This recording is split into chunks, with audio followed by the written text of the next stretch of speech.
lot of y'all pseudoscientists. You be fraud as hell, your granddaddy did it, then you did it, you can rot in it. I don't know who with me or against me, it be hard to tell. Chaos energy, I'm heated, it get hot as hell. Man, it feel good to be Aboriginal. Man, it feel good to be Aboriginal. Man, it feel good to be Aboriginal. Man, it feel good to be Aboriginal. Man, it feel good to be Aboriginal. Man, it feel good to be Aboriginal. Man, it feel good to be Aboriginal. Everybody tribe up, had to be major. Yeah, I got my melanin. Guilty without no evidence. All natural, you know me. Jury, it's on me. Swagger, you matter. That's making me chase a fatter. Michael Jackson, but I'm better. Fuck all lives matter. All my teachers, all non-ether powers, I ain't got all mine either. I don't need a preacher, I just go within. We don't need a leader, no, we gonna win. I see apples with the win again. Tell a friend, we going in. All skin still ain't kin. Y'all heard the tribunal? They sweat us dead like funerals. Winning record like Q&O. Fly a lot like UFO. Joe Biden, you a hoe. You a hoe and you not original. We ain't going nowhere, you pitiful. We keep coming right back, residual. We over here lit. You know fuck about who you with. We just correcting our status and shit. What do you know about your citizenship? What do you know about your status and shit? I hate suffixes like shit. Whole system ain't shit. Do something about this shit. You ain't gotta say it something like a king. This is what I seen when I had a dream. Should've had a scene. Do the right thing. Peace to all American Aborigines. Spring Chief Holidays in the building. I want to send a big shout out to y'all big homie, the one and only Tasco, the CEO's in the building. CEO of 2 a.m. We are 2am.com, by the way, you guys. Shout out to the beautiful people over there at 2 a.m. Shout out to Eric Miller, first Aborigine in the building. That's Eric Miller, High Life Productions. Shout out to Eric Miller, High Life Productions, man. Peace to you, brother. We got Gretchen Helm in the building. Peace, Goddess. Jersey Slugger, Smoke Signal, Chief Crazy Overstanding, Joshua Stewart's in the building. Say y'all better get them kids to McDonald's. Nah, man, I got a little treat for y'all tonight, man. You know, we're talking about McDonald's. Sheesh.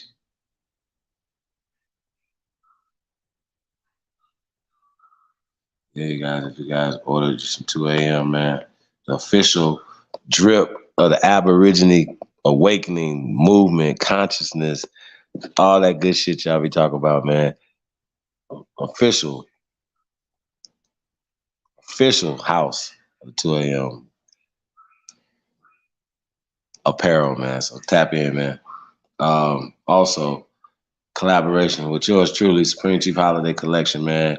It's going down, man. New merch coming soon, y'all, man. Press Goat, man. Tucked Up Billy out now, man. Got other things coming soon, man. You already know, man. We working hard over here. If y'all ain't heard already about Las Vegas, man, August 3rd through the 10th, man, all week, man. It's gonna be a movie, man. Y'all tap in, man. More information coming soon on that, man. Shout out to all the builders, man. Earlier, man, we had a dope bill earlier, man, with the builders, man. Shout out to all the only builders, man. If you're interested in being an only builder, it's onlybuilder2022@gmail.com, man.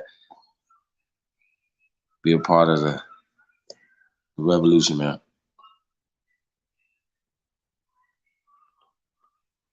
I'll pull up a couple songs, you guys. DJ Tasco, the CEO, on the ones and twos tonight, y'all. Coppertone, Fuck Out of Here Apparel, established in 2016, man. Hey, man, you guys got businesses, man, especially if you got renters, man. Definitely post the links to y'all businesses, man. We're here to support businesses, man. And if there's one thing that we're talking about building, that's what we should be building, businesses for generational wealth. And that's what we're doing over at Only Builders, man. So shout out to all the builders, man. So we kind of changed the title up a little bit, man. It's still go, you know, we got an example of, you know what I'm saying, how to be a millionaire, you know what I'm saying, who wants to be a millionaire, man. But this is going to be, this guy, Tariq Nasheed, is going to be an example of that. Now, this is my first time when we're seeing this video. So it's going to be my reaction. I don't know if you guys seen it, you guys' reaction, whatever. I want to send a shout out to his supporters, man, just off top, man. They definitely support.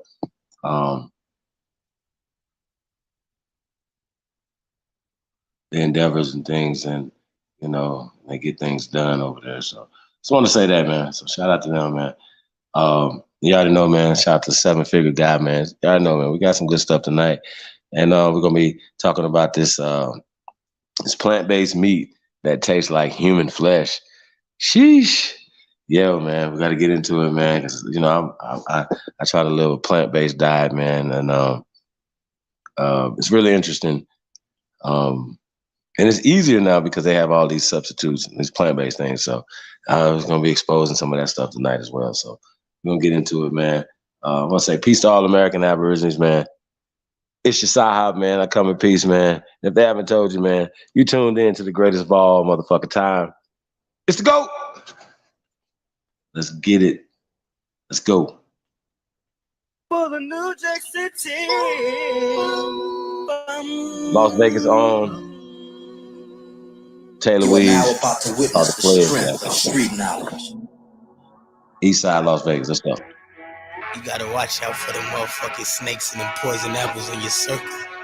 We put our right hand over our chest and pledge to the ghetto. America never gave a shit.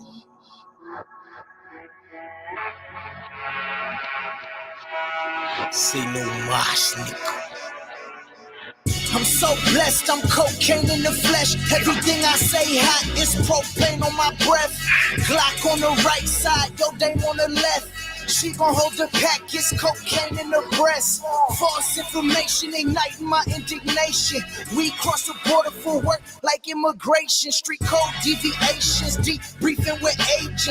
Just to cut they sentences short, abbreviations. That's gon' get your kids shot, immunizations. I'm losing my patience. Look what I've been faced with, my niggas ride or die. That's word to DMX. Y'all niggas act like bitches, that's word to PMS. I've been feeling stressed, my niggas under arrest. Got a 30 foot of Glock, it was feeling underdressed. We take the panties off that white bitch, then mix her. All I see is checks like the young Bobby Fischer. We pledge allegiance to that blood money. Cocaine, white Benz, truck full of that drug money. This the city that never sleeps. Dead presidents, scandals, the cops want us impeached. We receive our blessings from the drug lords. And pill for the paper like a drugstore. Duct tape for the dough like a fire drill. And leave you marks on the ground like a tire spill. Lord willing, I'm for willing to more millions. Reign supreme like the highest court building. 2K17 in the trap spot. Bottles get them by the cases like Matlock. Empty Nike shoe boxes for the stash spot. Computer love, but this Mac I'm hugging ain't a laptop. Cops patrolling up parameters still. Searching the house for possession like it's Amityville.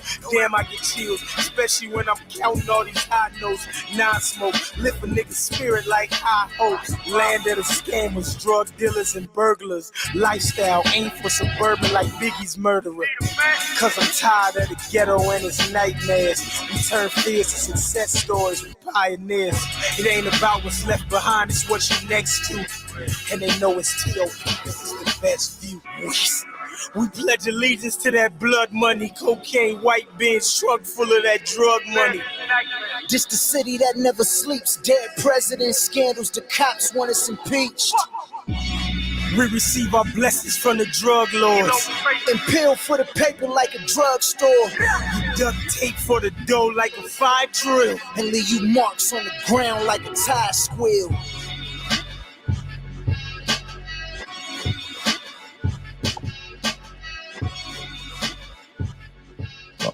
Las Vegas.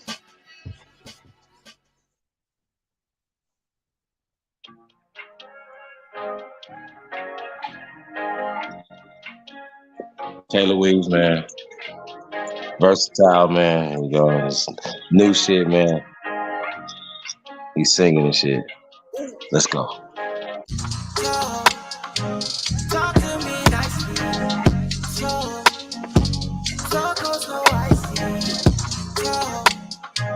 Talk to me nicely. So goes no icy. Ooh. All I want is you. All I want is you. All I want is you.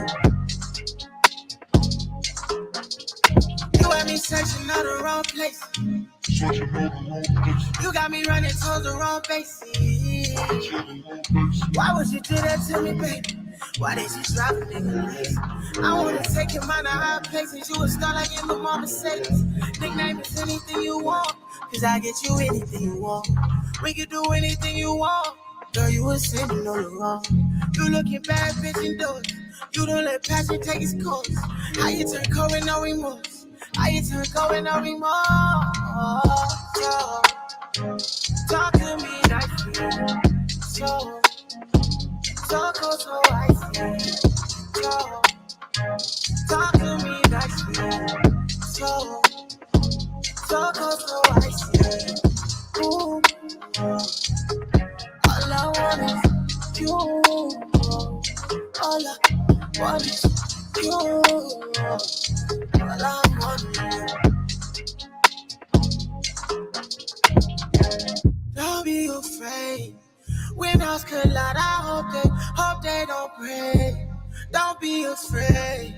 When us collide, hope they don't break.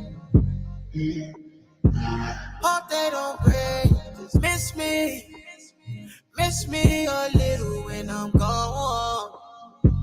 Don't be afraid of me. Don't be afraid of me.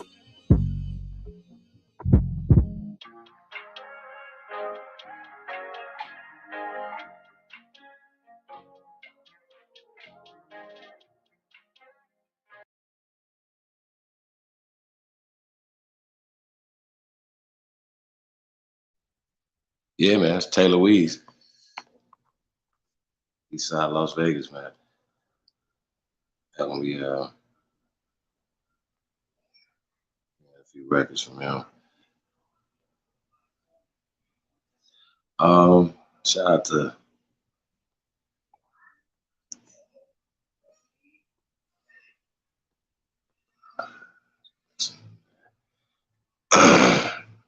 Enox 0407. I should get everybody. Smoke Signal. Peace to the guys, man. Miss you there, brother.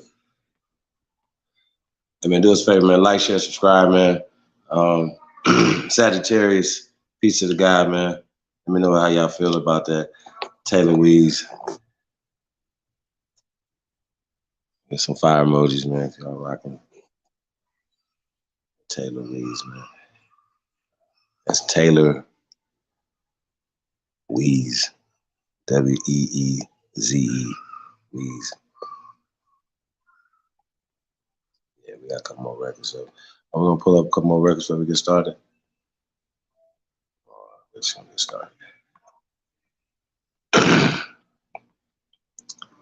So, I did want to get into. I do want to get into. I don't know, man. Let's get into the 7-figure guy clip first. But Jay-Z. I haven't seen this, you guys, so I'm pretty sure I've seen this Jay-Z interview, but his reaction to it and kind of his advice and stuff like that. I kind of like the 7-figure guy. They're going to have a conference here on the 10th of August. So, like I said, it's a lot going on, man. There's a lot going to be going on in the city. August 3rd through the 10th,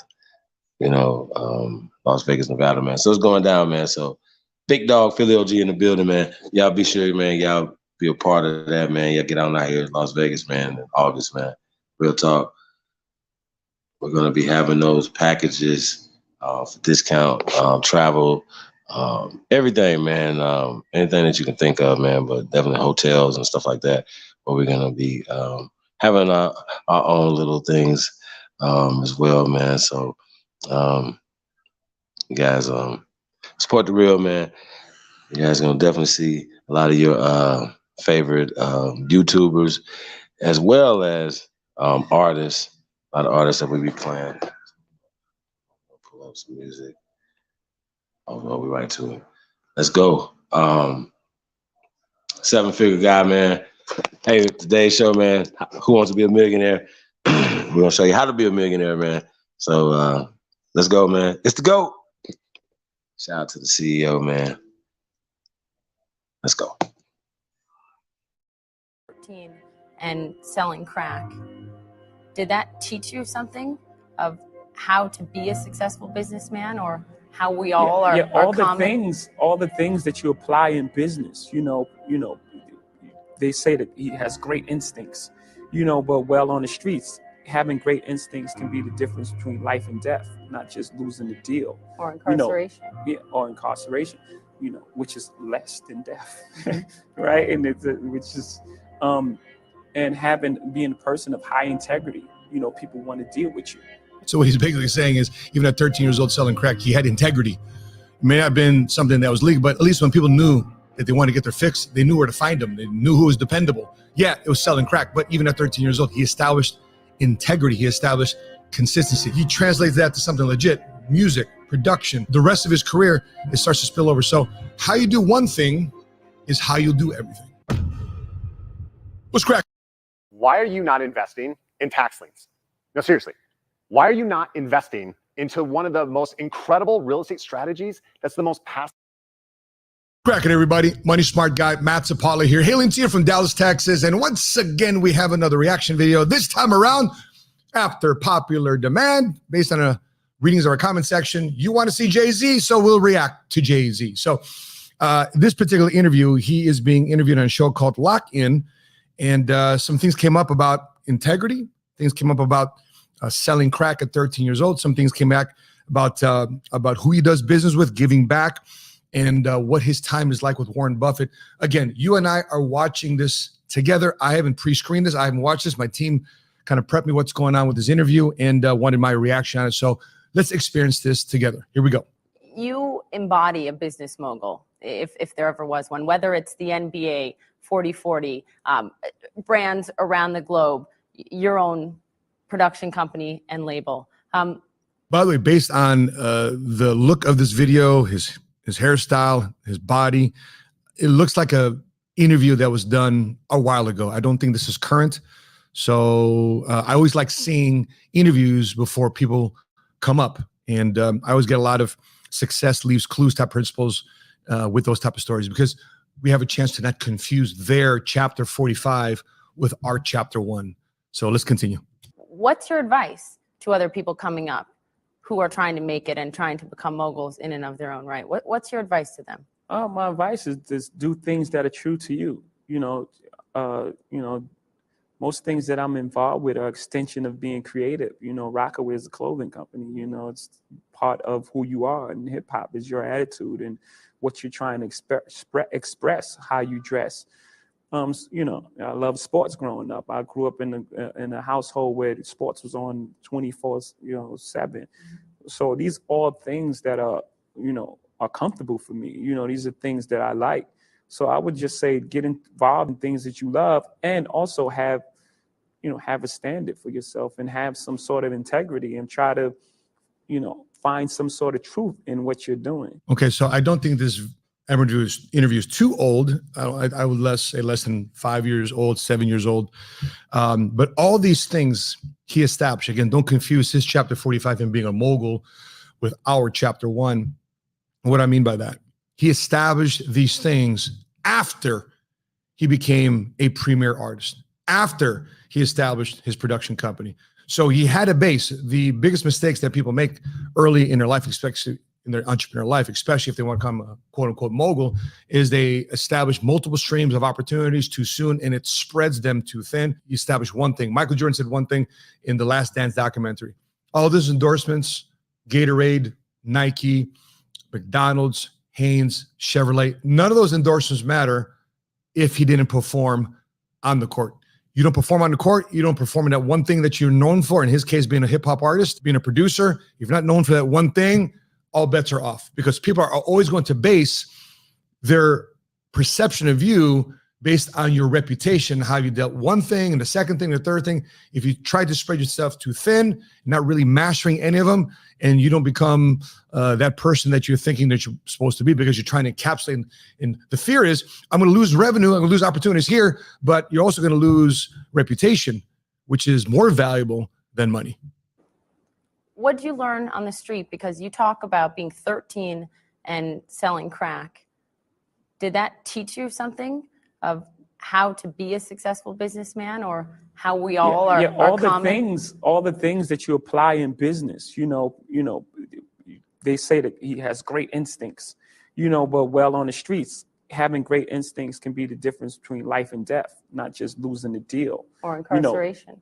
Or incarceration, which is less than death, right? And and being a person of high integrity, people want to deal with you. Look at that. So what he's basically saying is, even at 13 years old selling crack, he had integrity. It may not have been something that was legal, but at least when people knew that they wanted to get their fix, they knew where to find them. They knew who was dependable. Yeah, it was selling crack, but even at 13 years old, he established integrity. He established consistency. I said this in previous videos before. Just because somebody was successful doing something illegal doesn't mean they can't convert that to doing something that's legal and ethical. Because think about this. The things that he had to do, looking over his shoulder, protecting his corner, protecting his set, his crew, whatever the case may be.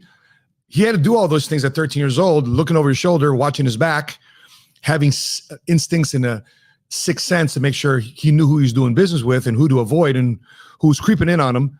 But he translates that to something legit: music, production, the rest of his career, it starts to spill over. So how you do one thing is how you'll do everything. In business, in the Trust. Streets, trust and honorable, and a man of your word.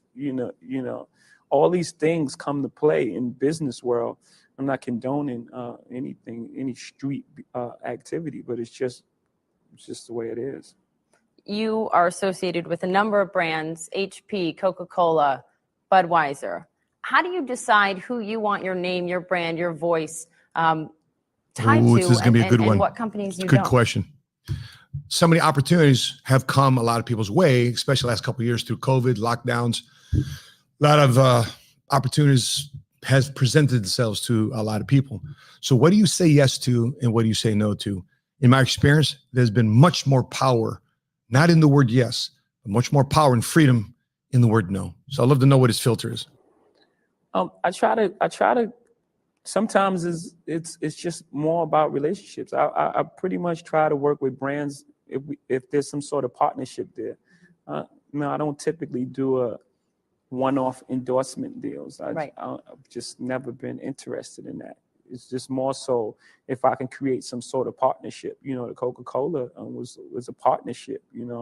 Interesting. Here's his difference. One-off deal. You show up, you pitch the product. You do one commercial, you do one photo shoot, and that's it. What he's looking for is partnerships. Patrick Bet-David has always coached us in terms of employees that you hire, the vendors you do business with, the insurance companies we carry on our platform.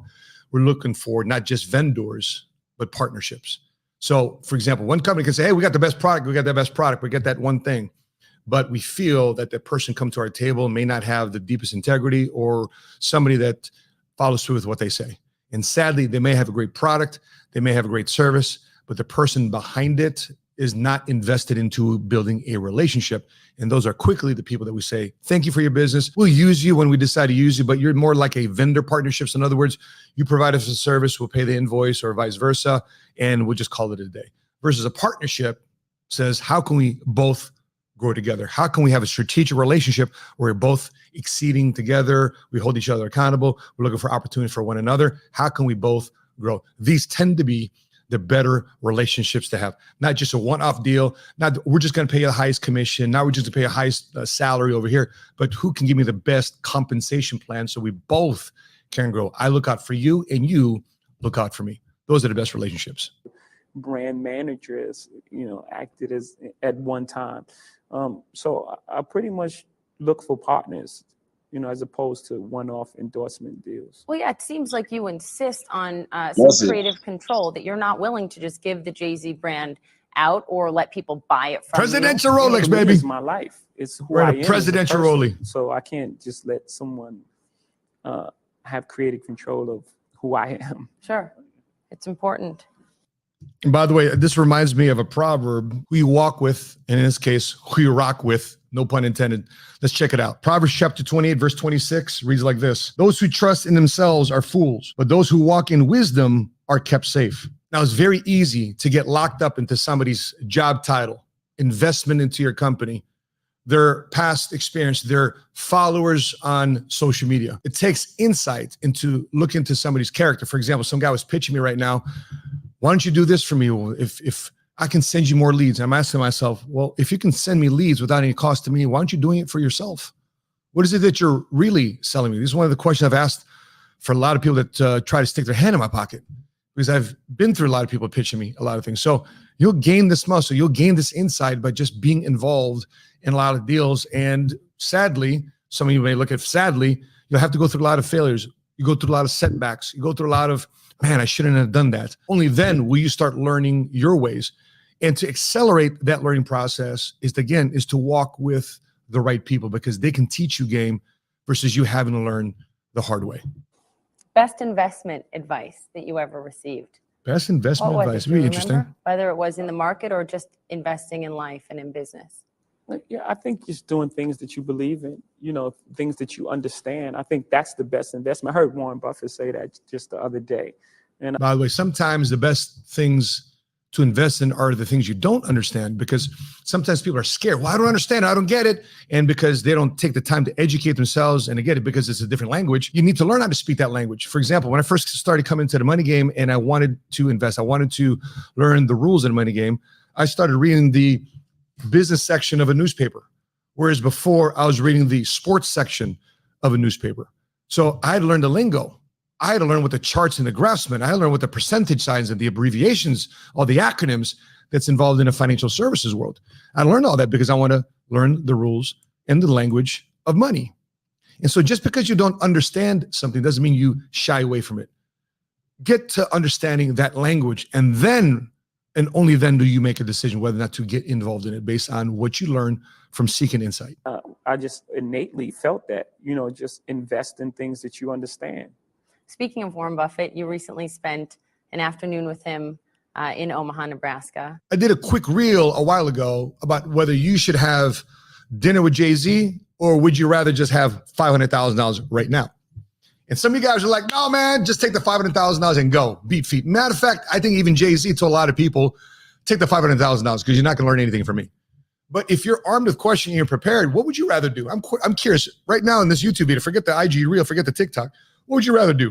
$500,000 right now? If somebody gave it to you? Or have dinner or lunch? We have questions. You got questions with Jay-Z, potentially pitch him an opportunity or gain a new friend, mutual relationship. What would you rather do? Please put it in the comment section below. I'm curious about you. I'm taking the $500,000. I'm just going to let y'all know off. Jay-Z spent money to have lunch with Warren Buffett. Okay. So I wonder what that conversation unraveled. Went to lunch, you sat down with him. Did it turn out that the two of you had more in common maybe than you thought? I think most people do. After a conversation, you realize that you have more in common than things that are dissimilar. Yeah. What did you take away from that? What did you learn from sitting with him, and what do you think he might have gleaned from meeting with you? I don't know. I have no idea on his side. On my side, he's very sharp. And again, he just remember, Warren Buffett is in his 80s. And for some of you guys think, well, Warren Buffett's always been Warren Buffett. Listen, this guy didn't start making his money until his 50s and 60s, even though he's at it since he was 20s, 30s, and 40s. So Warren Buffett has been at this game for a long time, 50, 60 years, a long time. And he's still out of Omaha, Nebraska. He's not up in Wall Street. He's not up in Greenwich, Connecticut. He's in Omaha, Nebraska, known as the Oracle of Omaha, known as the greatest investors of our era. And I'm glad that he opened up the doors and had a conversation with Jay-Z about finances and investments. It's affirmed to me that instincts is really important in business. Mm-hmm. I didn't go to any proper business school or read any follow any manuals like the Record Business 101 or anything like that. I just pretty much followed my instincts. And he just reaffirmed that for me, that, you know, your instincts are very important to you. What I have a feeling that Jay-Z is really underscoring is the advice that he's following. I get this guy's a sponge, and I think he's kind of holding his cards closer to his chest than what he's alluding. Very distant from really divulging, being very transparent, in my opinion. But I'm reminded of a proverb when it comes to listening to advice. It goes like this. Proverbs chapter 19, verse 20. Listen to advice and accept discipline, and at the end, you'll be counted amongst the wise. Everybody's calling him a mogul now. You know why? Because he listened. However, you can always tell a lot about somebody based on the advice they're willing to listen to and the habits that they keep.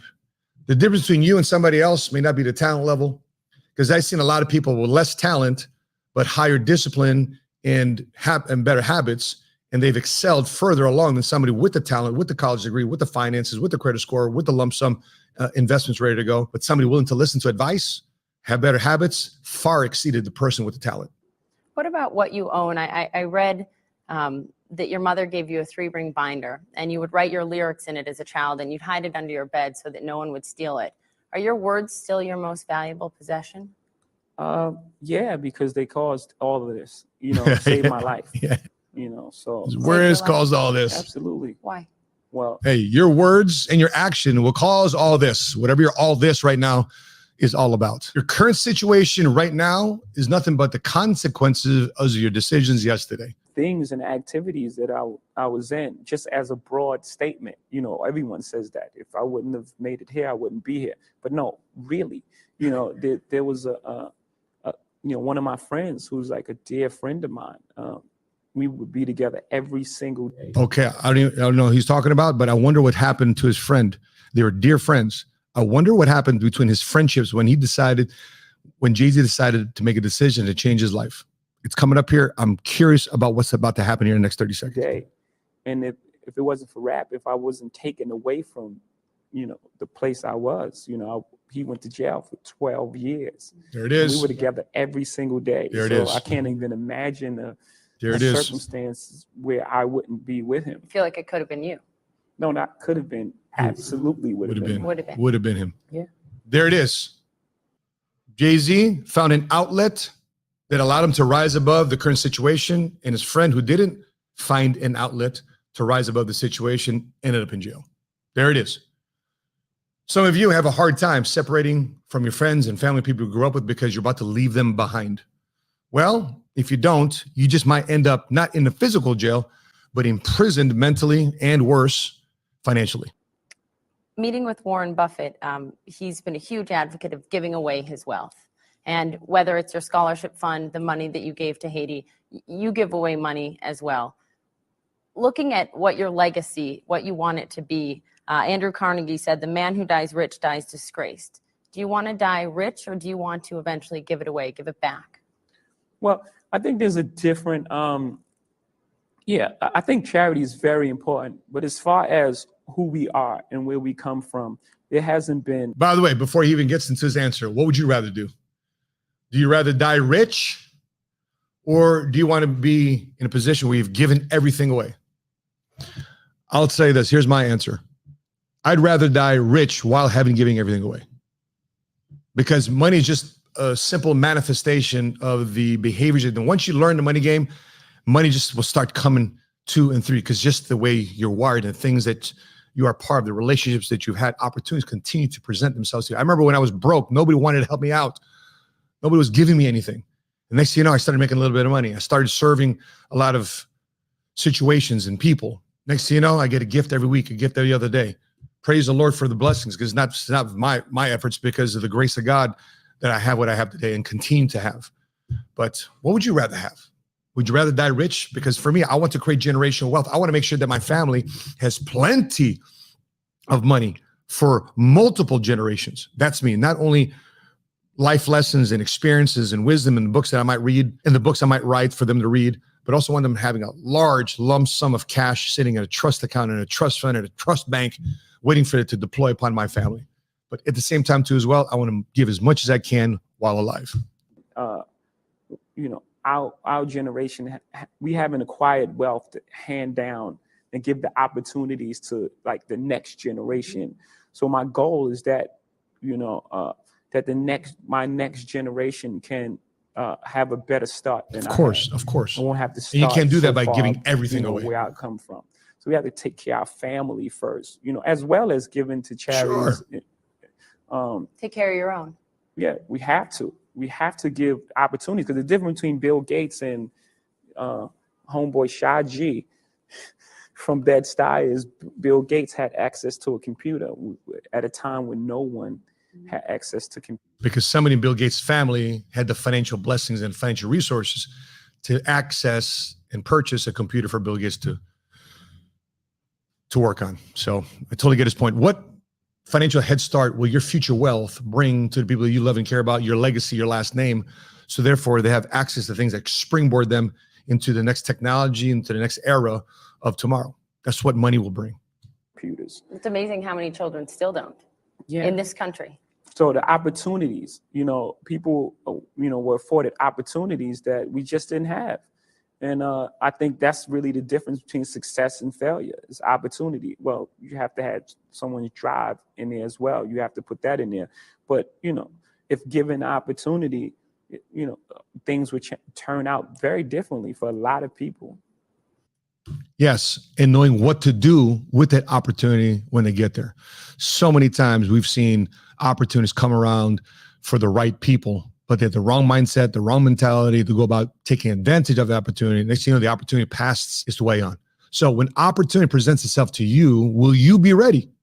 Are you sure? Will you be ready? I hope so. That being said, guys, I literally thoughts, your questions, your feedback. You agree with me? You don't agree with me? I'd love to know. Before I let you go, please check out these other 2 reaction videos here on different topics, celebrities and artists, and how it pertains to leadership, money, generational wealth creation, and entrepreneurship. So that being said, guys, if you found value in this video, please consider hitting like. If you watch a couple of our other videos and if you haven't subscribed yet, please consider hitting subscribe and hitting notifications to be alerted the next time we upload our next episode. I got some very interesting content coming up here in the next 30 days because our country, the United States of America, is due for a massive correction in the marketplace. What should you do about it? I'm going to be putting some content out there, some strategies, some thoughts, some behaviors to make sure you come out of this recession and planting the seeds of the next future of millionaires and, yes, billionaires the next 5, 10, 15, 20 years. That being said, from Dallas, Texas, I'm your money smart guy. And until we meet again, continue to live smart, continue to love smart, and be money smart today.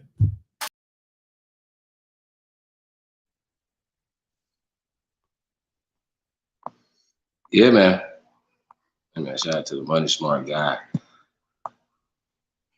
Yeah, 7-figure squad, man. I'll definitely check that channel out. Yeah, man. Like I said, man, I think it's kind of. I've seen that interview years ago.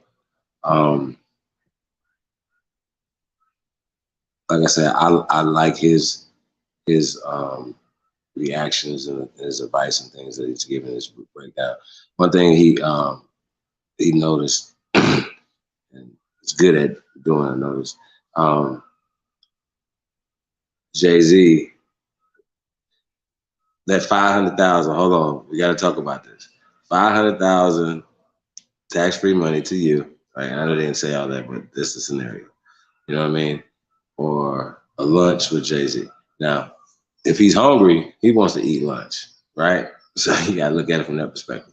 2, a lot of people, they don't know you, to just say, okay, I'm going to divulge this type of information to you or whatever. You know what I mean? So for me, I'm taking the 500,000 and then figuring out, you know what I mean? Like, do y'all think it would cost 500,000 to be a part of the Rock Nation brunching, or even doing any type of business, or any type of business that he's doing any business with? Like, you know what I'm saying? I just think there's a lot more things that you can definitely do to kickstart some projects and things. For me, you know, I wouldn't want to, you know, I wouldn't do that because I've actually worked with Jay-Z, know Jay-Z. So it, Yeah, he'd be like, "The fool, get that 500,000. I'll see you later." You know what I'm saying? No, you gonna come to a lunch broke. I mean, I'm just saying. So yeah, um, you know, him even going to see Warren Buffett, it wasn't even about the money. Like Warren Buffett, it probably was about more something about a charity event or something that Warren Buffett had going on. Linking with him would just like just a networking event. So just the oracle type of conversation that you'll get, you get to see that on YouTube or read his books. You know what I'm saying? So no, it's business. It's always business, man. It's always gotta be business. You ain't at the table. You know what I'm saying? And you bringing something to the table, then you ain't. There's no reason for you to be at the table. You know what I'm saying? Nobody really have the time to. You understand what I'm saying? Think about it. Am I tripping? Y'all got reputation with me, man. Y'all been shy, man. What is going on? Hold on, let me put the link in the chat room again. What the hell is happening? Somebody told Smoke. Somebody told him Anthony L. Pickens Jr. What's up, fam? Miles City Mellow. Peace of the guys, man. What's going on, fellas? How everybody doing tonight? We all in the building, man. They're not. Dawood. Peace to the guy, man.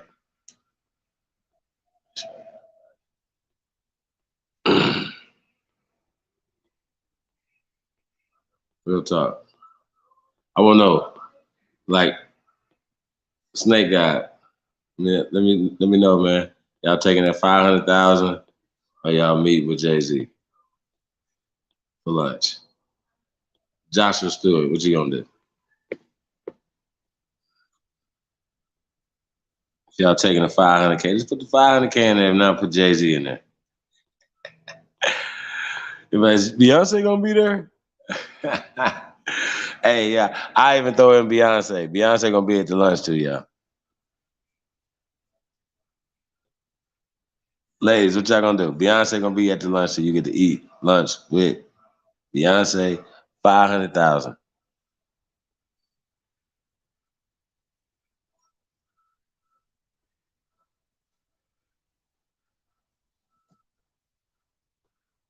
Don't play.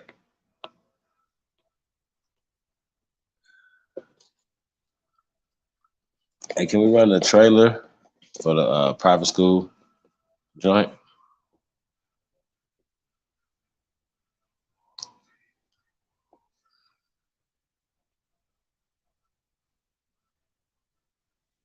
What y'all got, man? I ain't got no responses yet. Shit, Ghetto Child say taking that 500K. Primordial Con. Beyonce gonna be. They said dessert. Nah, man. I don't know. I don't know how y'all getting down at lunch. I can't tell you. You know what's gonna happen at lunch between you guys. I'm just saying 500,000 on Jay-Z and Beyonce. CEO said she taking up 500,000. Yeah. Snake said 500,000 and using something to buy Joy verse. J verse. Okay, buy Jay. I mean, you understand what I'm saying, bro? Like, it's so many things you could do with that 500,000. That could put you in an advantageous position. You know what I'm saying? That could put you in business. That lunch is definitely not gonna do it. You know, if you ain't bringing nothing to the table. Mike Hal C said 500K easily. Yeah, man. I shouldn't have told you. I shouldn't have said that first. Y'all probably been out here like, man, I want to see Jay-Z and Beyonce.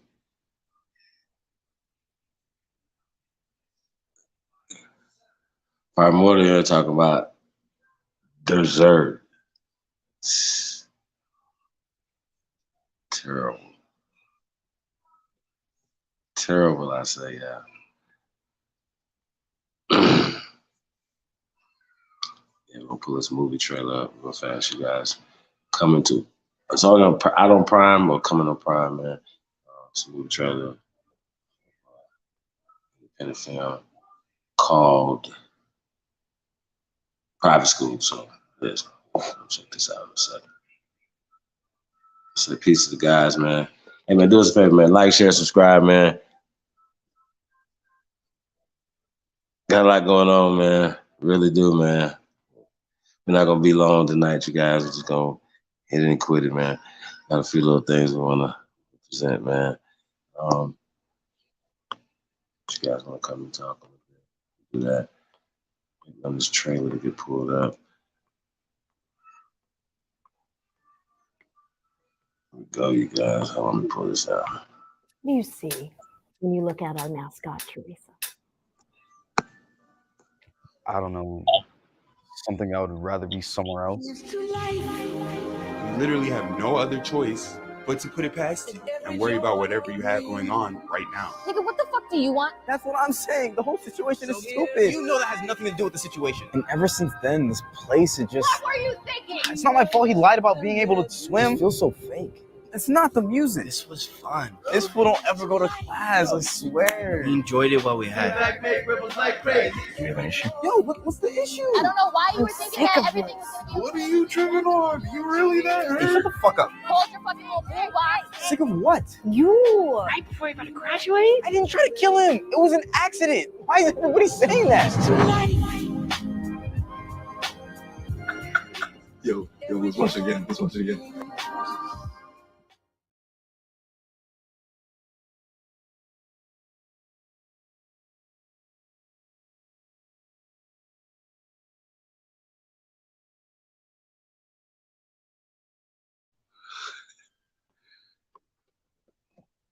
Yeah, this segment of the show is sponsored by Private School by A-World Productions. So shout out to A-World Productions, man. Yeah, man, we appreciate everybody, man, tapping in, man. Go check out Private School over on Prime Video, man. Got to do a movie review on that. Looks interesting.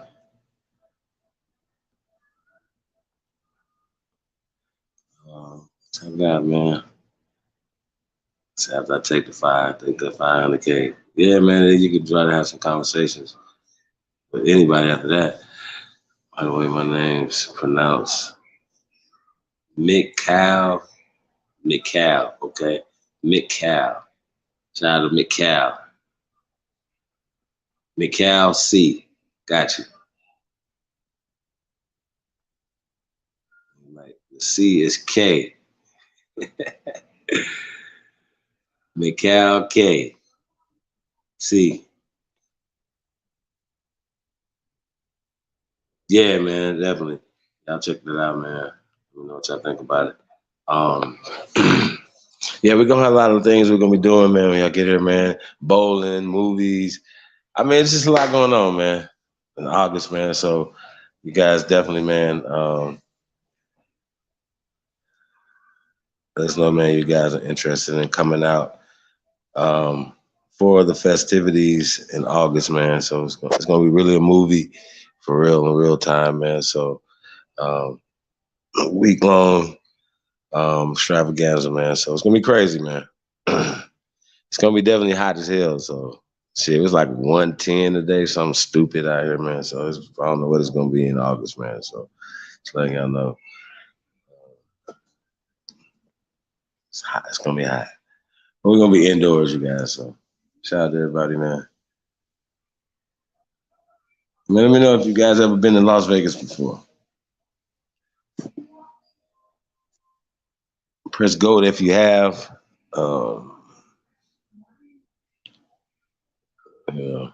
If you haven't, just let me know why you haven't yet and when you're coming. If anybody want to come out here, anywhere, man, definitely, man. Coco Travels, man. We definitely point you guys in the right direction, man. Thank you guys with cruises, all type of stuff, man. We got a lot going on, man. So tap in, man. Also, partnerships, jobs. Man, like it's just crazy, man. Like I said, we're talking about we're working, man. We're working hard over here, man. And like reason why I like a 7-figure guy, there's a lot of things that he's talking about. It's like a lot of ancient,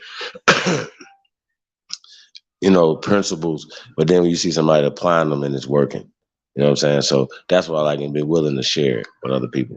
So that's what it's about. A lot of people that's doing that will hold stuff close to their vest. You know what I mean? For a lot of reasons.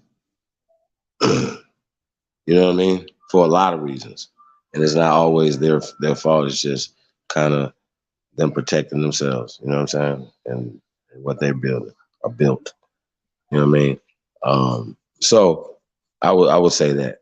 You know what I mean? Truth. What's up, brother? Shit, man. Motherfucker about to ready to hit this road in a couple of hours and shit, man. You feel me? What's up, man? No, man.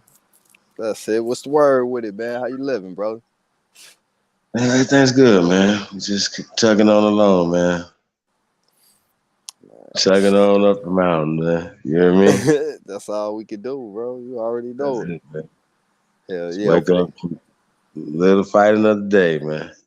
You Yeah, I'm heading up to the city and shit. Hoping to touch down by like Friday night. Safe travels, man. Yeah, I appreciate that, man. You feel me? Motherfucking seen you live and shit. Was like, man, link in the chat. Ain't nobody jump up, shit, man. Fuck that, nigga. I'll jump You up here, there with the man? goat. Why don't you introduce your brother, man? We'll pull this video up, man. You know what I'm saying? We got him in rotation, man. Who my brother? Hold on. Yeah. I gotta be careful, nigga. You said that. I gotta be careful. Hold on. You ain't sent me that many videos, man. Somebody rapping, man. Oh, my little brother. Yeah. For shit show. Yeah, man. Man, that's my little brother, man. Man, been knowing him since like 90. Me and bro met in 97. Man, we've been rocking ever since. I remember I did that little time I came home. Man, me and bro was rolling super tight. And we just always been like family. My mama called this nigga son. His grandma called me grandson. I know his family. My family. Man, we made it out them trenches. Man, my little brother doing good. He got his rap career going. He also got a trucking company out in Minnesota. So, that's what it's about, man. Supporting, man, your peoples and shit. Especially, when they doing good. And, man, we ain't the only ones. You, Chief, a lot of other brothers and sisters that be coming through here, man, we, the type of life, man, we come from. So it's always important to support, man, especially when they doing something positive and shit. But look, bro, man, he's super nice with the flows, man. Yeah, man. So, man, we're going to go ahead and this thing on, man. We'll come back on the other side of it. Let's go.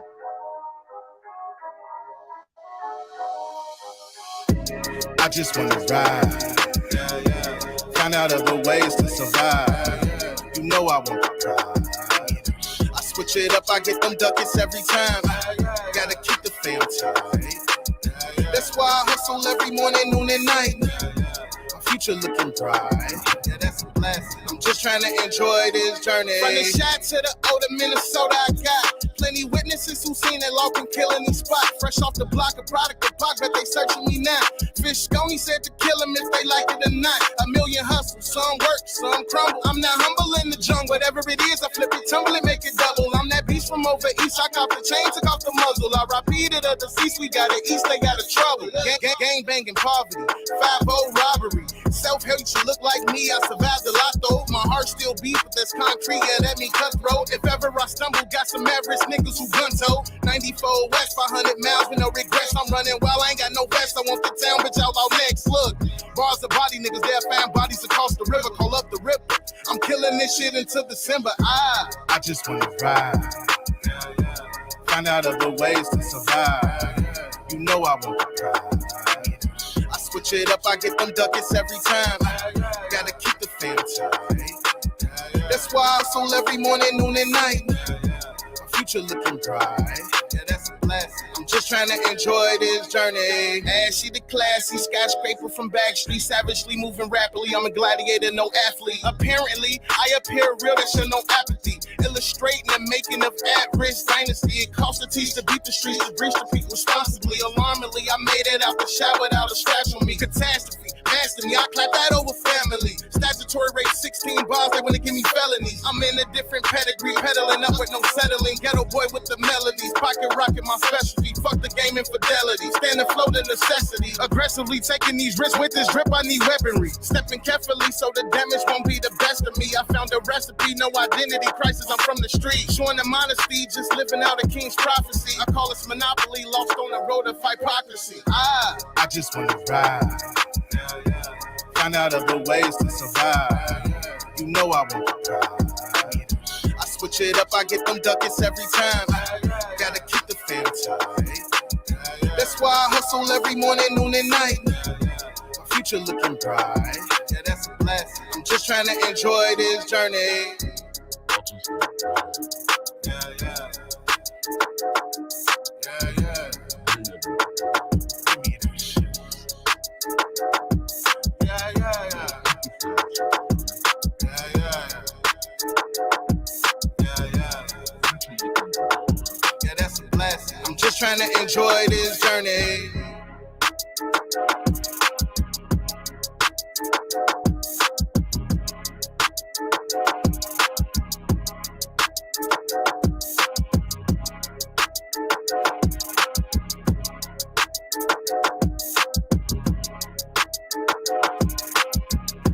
Just trying to enjoy this journey.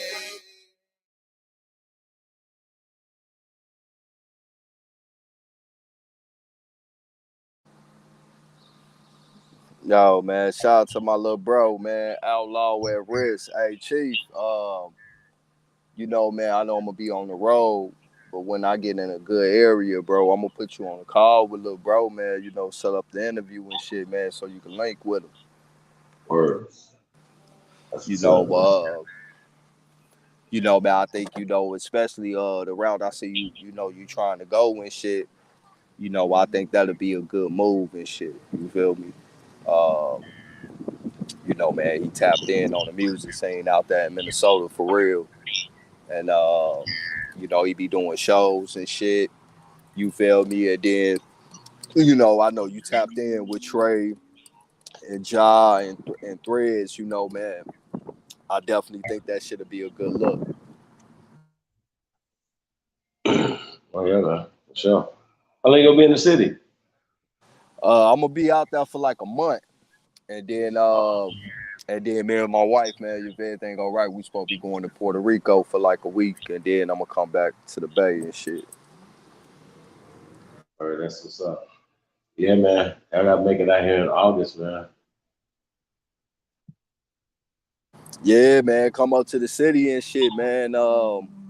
Another thing I'm gonna be doing while I'm out in the city, you know, my cousin got the boxing gym for the kids, so I'm gonna be investing my time with in any way or fashion to try to help and support my cousin and shit too.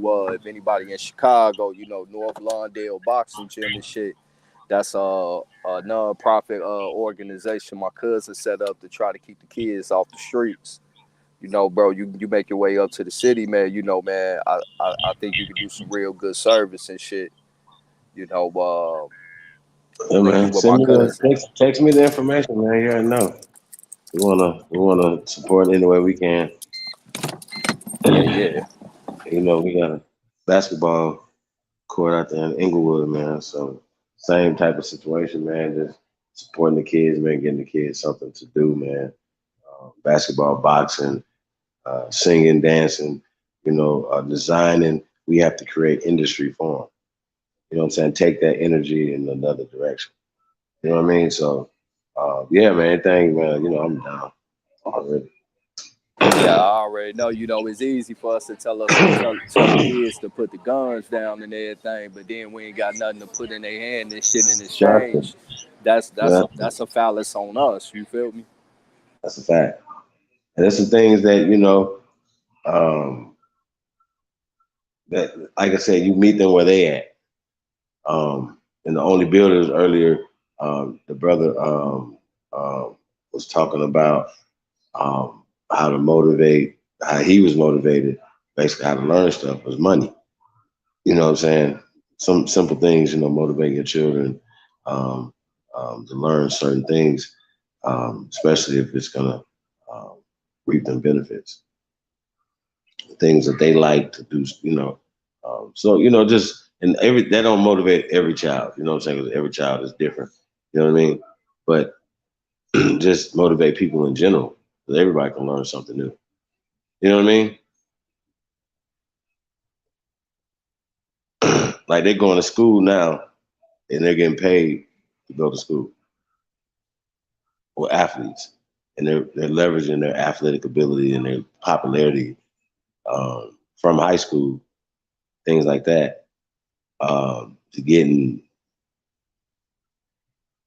deals. You know what they call them, NIL deals. You know what I'm saying? So I just always look at how things are going, especially when we talk about air quotes recessions. Some things is recession proof. You know what I mean? I feel like that is. Like, it's always going to be there. No matter what we're talking about, they're going to still do that. You know what I'm saying? Yeah, that's a fact, If, man. And if, if it's going to be worse than the COVID, bro, like shut down some of these things that we know that never shut down, like, okay, casinos in Las Vegas. They don't even have locks on the door. How about that? They had to have police officers sitting outside so people would just run into the casinos during the pandemic. What are you about to say, bro?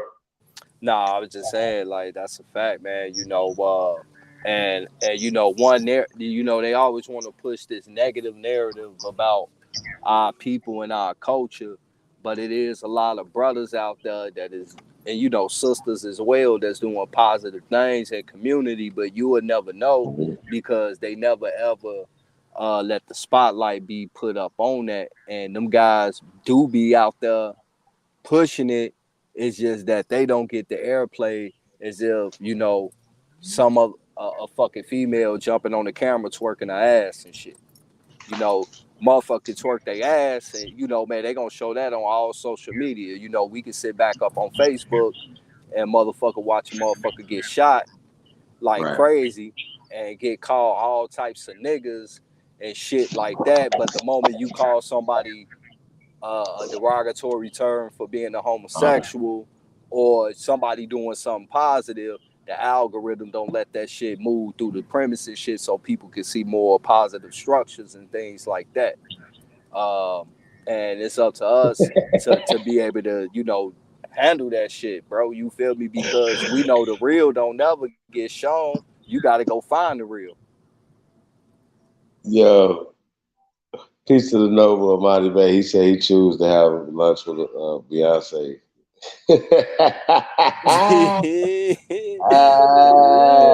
He said, screw 500K. I'm meeting with Beyonce. Oh my God. Shannon, you meet with Beyonce and Jay-Z, or you taking that 500K? I ain't asked you that question either, bro. Hey, what you got, Shannon? What you got, Shannon? Let me find out, man. ED, man. Peace to the God, man. Appreciate the owner builders, man. Shout out to everybody, man, that support the movement, man. Really appreciate you guys, man. Real talk. What smoke? I don't know smoke. I think smoke gonna be eating chicken wings and hot sauce, cornbread with Beyonce and Jay-Z, man. Listening to cater to you and shit. Terrible. Terrible, I say. Terrible. You know what I'm saying? Real talk, y'all. Man, fuck that. I done seen fucking brown skinned thick women all my life. Nigga, give me the 500K. Man.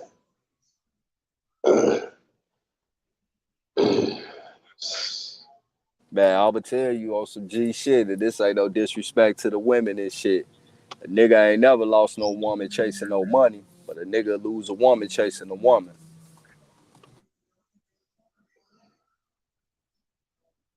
I mean, nah, that's that man's woman. They just talking about having lunch though. Niggas got all these other fantasies. We just talking about people was like, yo, just to meet your favorite celebrity for lunch or take 500,000. That's a no brainer. You know what I mean? As far as if you understand what the value of you are, you know, who you are. You know what I'm saying? That's really what's important. You know what I'm saying? Honestly, not really about them. Like, are they really worth 500,000? Or you worth 500,000?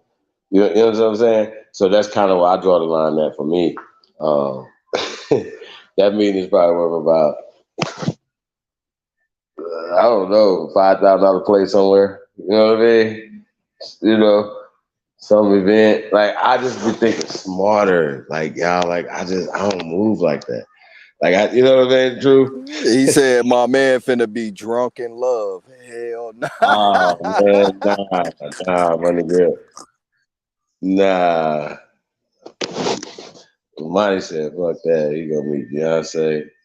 You'll pay $5. But really, that's essentially saying you'll pay $500,000. Hell no. Nah. Shannon said, Bay and J are capitalists with a big C as Spring Chief Holiday. She said, I'm just saying. Shannon, everybody's capitalist in America. Walmart, Macy's, same thing. Like, you understand what I'm saying? Like, yeah, we're gonna have to play. We're gonna pull up that other video. 730 guy. It was just a lot of game that they have in these videos. The Shaquille O'Neal was just dope. We're gonna pull up the Shaquille O'Neal. Shaq was talking about some stuff that's really important. You see Shaq trying to buy the Magics and shit? I mean, I just think I support that brother, man. Like, he's a, you know, you can't deny, you know what I mean? Like, that same energy that he had on the court, you know, as far as his business, you know, acumen and things that he's doing, man. It's just next level, bro. Like, you know what I mean? Like, it's next level. And, you know, just when you see any, you know, they always talk about the Warren Buffetts and talk about these other people, you know, I applaud people, anybody that's doing something, but definitely our people, man, especially when we know the struggles that go on. You know what I mean? And for them to beat people at their own game. Like, y'all got to see it for yourself. Then we can come back on the other side of it. It's really crazy, man. Shaq go in, man. We really do. I'm gonna keep it a buck. I think we need to start a buy back Mississippi movement, nigga. There's so much land out there for dirt cheap right now. Shit, man. My auntie called me the other day and shit was like, you know, hey man, you know, we need some help on the family land, but shit, you know, you getting that California money, shit. Won't you come buy some of this land and stand it next to the land and shit so we can make it even bigger? That shit kind of blew my mind. What the Millers did with their land in Virginia. They got, was it 10 acres, a house, and some more houses older on they end up being their family land. You know what I'm saying? For $200,000 for 10 acres, bro. Are you serious? The house is worth $200,000. Shit, But it was that. attached to 2,300 acres of farmland that the people that sold it to them, you know, they don't need that house no more. But they making still money off the land. That's when the Millers gonna find out that all that's their shit. I think that's what's interesting, that when they're appealing these Roe v. Wade and any other laws, well, there's gonna be a lot of other laws that they're gonna have to repeal too. You see what I'm saying? Because they're unconstitutional. And the Republicans, you know, are conservative mind people, or people just say, okay, we're going to go with the letter of the law, what the Constitution said. That's unconstitutional for y'all to do that. You see what I'm saying, bro? The Supreme Court don't supposed to legislate from the bench. I ain't gonna lie, I think it's unconstitutional that they using our tax dollars and shit to kill our babies and shit. I know it's gonna be some females that don't like how that sound, but Hold on though. That's just a fact. They ain't got shit to say. Better shut the fuck up. This ain't no argument. The hell. Man, Do your own money, whatever you got to do, but be private in your own thing. That's your choice. Do what you do. But no tax dollars not going towards Planned Parenthood. There's no argument in that. I don't give a damn how they feel. Shut the hell up. That means you're ignorant or stupid or complicit in the damn murders. These are the things right here. I don't care about what you have a choice to do with yourself. Shut up then. Why we got to know about it? Don't march nowhere. Don't tell us nothing. Nobody got nothing to say with what you got going on. What you're not going to do is tell us that you're going to support eugenic society. That's what the hell you going to do. Shut the hell up. Man, and we ain't listening. Like, bro, there ain't no arguments. You know, some shit argument. Like we argue, like we can't. The people be like they can't. Let's just think of some of the worst shit that people. There's a debate on. No, it's not a debate. No debate on harming children. There's no debate on that. There's no debate. I say the most fucked up shit the other day. Well, I read motherfucking, and it's crazy because a sister said this shit, which was even more fucked up and troubling, but was like, because of the repeal of Roe versus Wade, mass incarceration gonna increase now. Bitch, did you just let that shit come out your mouth? Hey, you know what they say that's so funny, bro? They say that because they're closing down. Check this out. Closing down, and not having access to abortion clinics, right? That's killing Black people. What? Like, this is what they're saying. I'm like, what are y'all talking? How did y'all? Whoa! How did you get away from killing Black people? They're saying stopping from killing Black people is killing Black people. Can you make this make sense? Like it's double speech, bro. And they say stuff, and people will just say the negative part of it. Yeah, this is killing Black people. Yeah, this is stopping us from voting. Yeah, this is doing this, and they conflate all these things together. Man, the talking heads like Roland Martin and these guys are just pieces of shit, bro. And we got y'all number, man. Like I said, we're gonna pull up this joint with him doing the reaction video to Shaq on the interview on Learn Your Leisure. Shout out to Learn Your Leisure, man. Them brothers do a great job over there too, man. They got going on. I'm sure they're gonna be out here in August as well. Yeah, you got the mayor of Chicago running around screaming "fuck Clarence Thomas" and shit. But wait. She ain't got nothing to say. She didn't shut her dumb ass up too. But don't, and it's like, bitch, you want to scream "fuck Clarence Thomas" to try to get the people off your ass about the shitty job that you doing in Chicago. You know, like how about you stop worrying about motherfucking which K and G suit you gonna wear, nigga, and actually do your fucking job and shit, nigga.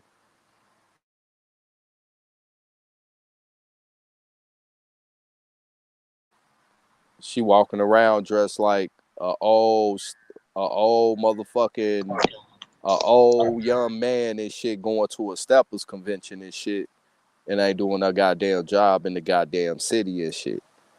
You know, man, it's time niggas and shit, man, start getting back on top of our shit in our community and shit, man. Because at the end of the day, like I tell people, like, my kids ain't out there the one doing fuck shit.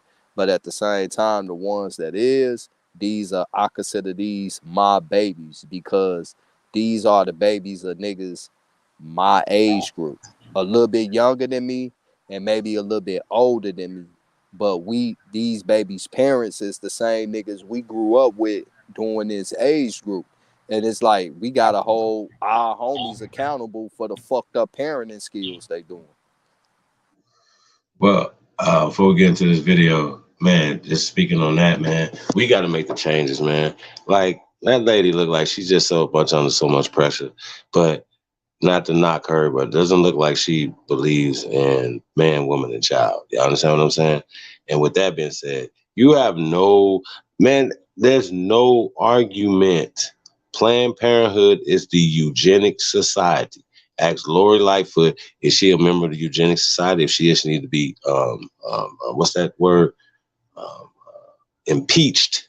Anybody that's in office that's a part of death and a part of the eugenics society and the racist shit, the agenda that's going on with that, and everything that's going on top of that or whatever, is a part of that. We have to give you that. You have to hold that. We'll hold their feet to the fire. They turn around and turn it on everybody that don't believe in that bullshit. Like, oh, you guys believe in taking somebody's choice. No, the fuck we didn't. You got the right to do whatever you want to do in private with you and your doctor. That solves that problem. Everybody else shut the fuck up. Shut the fuck up about anything that got something else to do with the eugenics society. They got to go. How about that?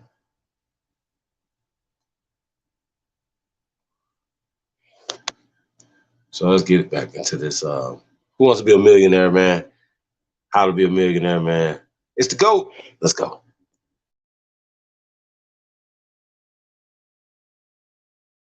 Being a CEO starts up here. You don't have to own a business to be a CEO. Being a CEO is a mentality. When I first started, sell 10,000 pair, 20,000 pair, 50,000 pair, and then it just kept going. So, I've been doing it since 95. So 95 to now, that's what, 30 something years, 400 million pair. So think about this real quick. A lot of times people think financial freedom, financial independence is building up a pile of cash and just chilling in the beach in the Bahamas, whatever the case may be. But why is Shaq still working today? Why is Shaq still on the NBA show? Why is Shaq still commentating? Why is Shaq still relevant in the NBA today? Because he loves this game. What's cracking, everybody? Mighty Smart Guy, Matt Zapala here, hailing to you from Dallas, Texas. And once again, we have another reaction video to none other than the most dominant player in the history of the NBA, Shaq. And I'm very excited about this reaction video because in the next couple months, we will actually be hosting our national convention at the MGM Grand Arena. And guess who our headline speaker is? Yes, Shaq. So a couple years ago, right before the pandemic, we had Kobe Bryant, and he had said some things about Shaq on our stage, sadly, before he passed away. Rest in peace, Kobe. That made it viral. They made it to TMZ. They made it to ESPN. Our website of our company just got crushed because so many people are looking up our company. Our CEO, Patrick, but they was doing the interview of Kobe Bryant, was able to rap with Kobe behind stage. But I'm very excited about what Shaq has to say about that relationship the next couple months. But meanwhile, let's take a look at this video here on what Shaq talked about in terms of financial literacy, spending a lot of money in a day. I'll give you the amount here in a second. Selling lots and lots and lots of shoes, and of course the power of self-education. So let's take a look at this interview. Looks like this is on an EYL. These guys I keep seeing up all over the place. Good job for these guys. Earn Your Leisure podcast. Looks like they had something here called the Invest Fest, and Shaq was their guest speaker. So let's take a look at this. Magic Johnson, the great Magic Johnson, gave you some advice when you was 18 years old. Wow. About financial literacy. We always hear about 70% of NBA players go. Well, great job for Shaq to be around a Magic Johnson at 18 years old. And also, more importantly, him willing to listen. And I would like to see how this plays out. Going broke. A lot of the NFL players going broke, rappers, entertainers. But you're somebody who obviously made a lot of money while you were playing, but you probably doubled, quadrupled, tripled your net worth after you're playing. It's a success story. So, by the way, this is so true. A few years ago, 3-4 years ago, we interviewed Antoine Walker, who's actually from Chicago. We were chopping it up in a cigar lounge, and he talked about him losing everything, $100 million. And he's currently got a job right now with Northwestern Mutual, and what they do is they basically hire him on contract to go out and talk to all the NCAA athletes about to get drafted, what it takes to manage your money in the future. But listen, this is a sad problem. Let's talk more about why more people lose money, even though they have a lot of money coming at them. They've been broke their whole entire life. But how is it when money finally comes their way, they lose it? Stay posted. We'll explain. What are some of the jewels that he gave you when you was a young man that you still carry with you to this day? Well, at first, before I met Magic Johnson, I spent $1 million in one day. Son, we're grabbing burgers for dinner if you're interested. I'm vegan, Walter. You had bacon for breakfast. Okay, Mr. Perfect.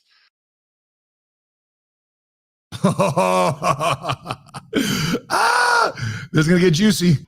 So I knew nothing about financial literacy. My agent calls me and said, hey, I got a check for $1 million. So shit, you know me. I already had that black Mercedes lined up. Of course. I mean, think about it right now. What has the government paid everybody in the last couple of years?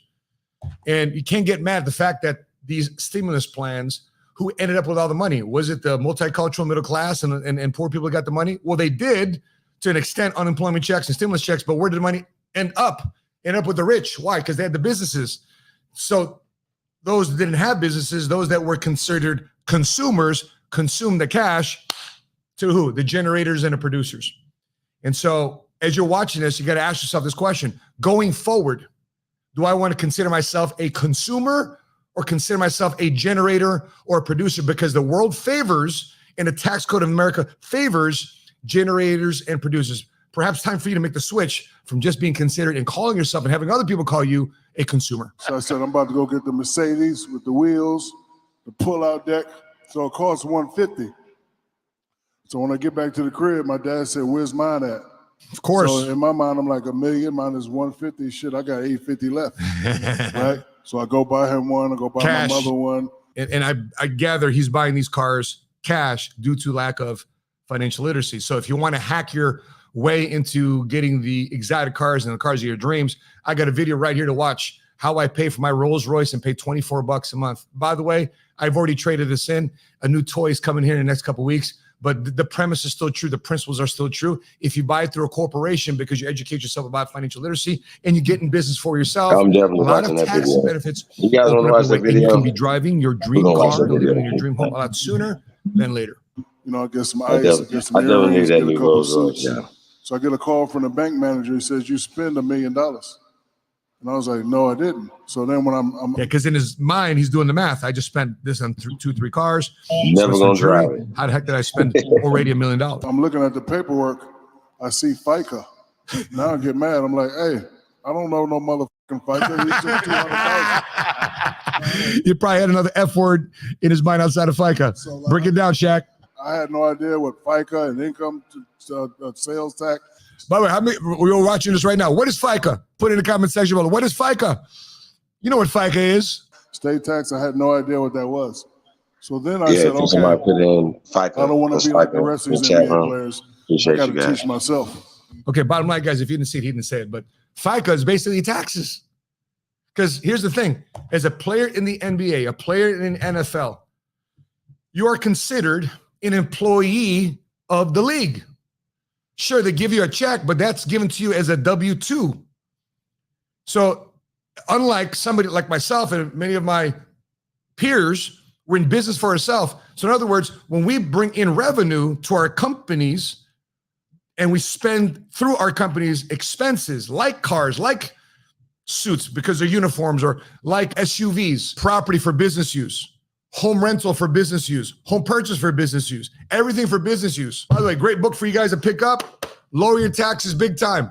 Chapter number 1, why you would be brain dead not to start your own home-based business.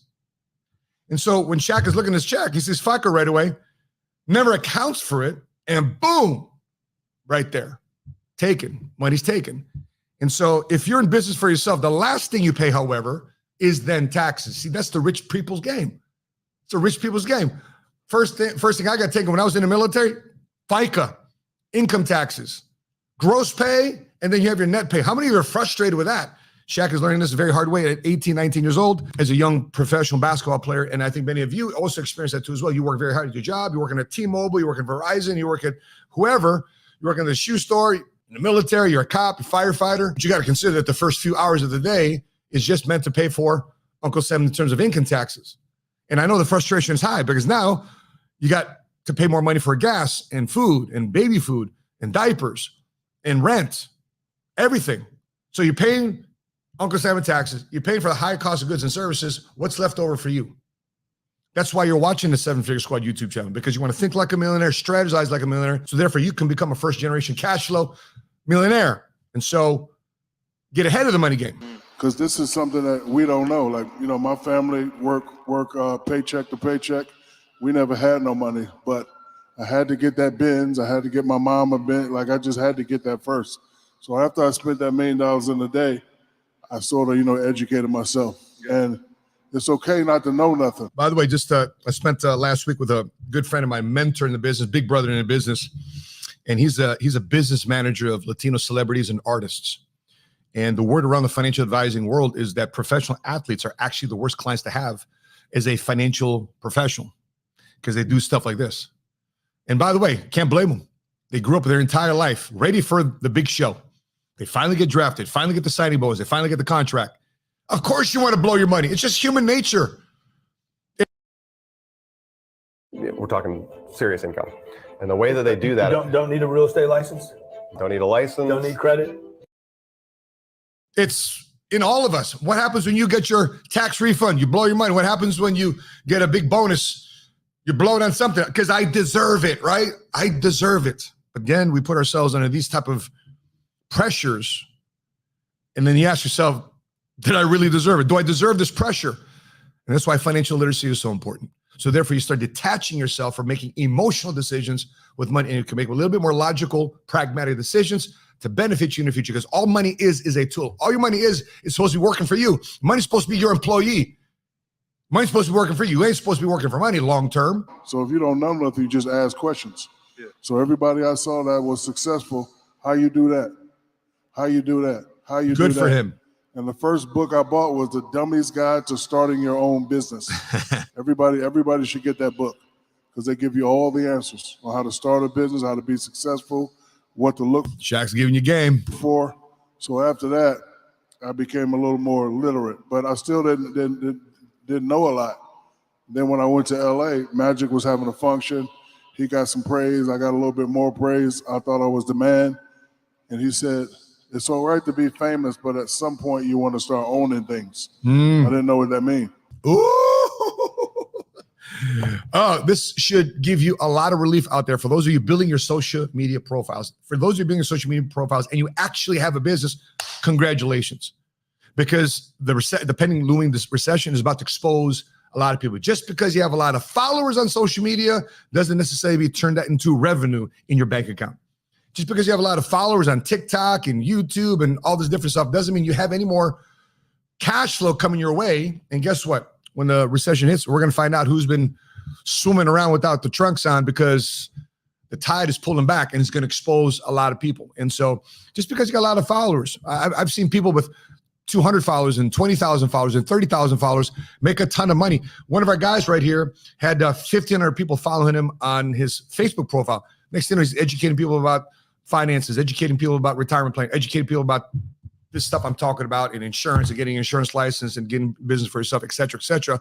Next, 300 leads in his inbox. He's only got 25,000 people are following him on his personal profile on Facebook, and he's got 300 leads waiting in his inbox. His team is flooded with appointments. He's matched up to his certified field trainers, and he's running a firm now. He's doing quite well. Former college pastor doing this type of stuff. So you don't have to have hundreds of thousands and 200,000, millions of people following you on these platforms, because the real money is not necessarily the monetization of the actual platform for YouTube to pay you or Facebook to pay you or IG to pay you or TikTok to pay you. It's for you to create context. So therefore they can go to your website, they can DM you, and therefore they can create some business opportunities and business conversation from there. But it isn't necessarily making money from the platform.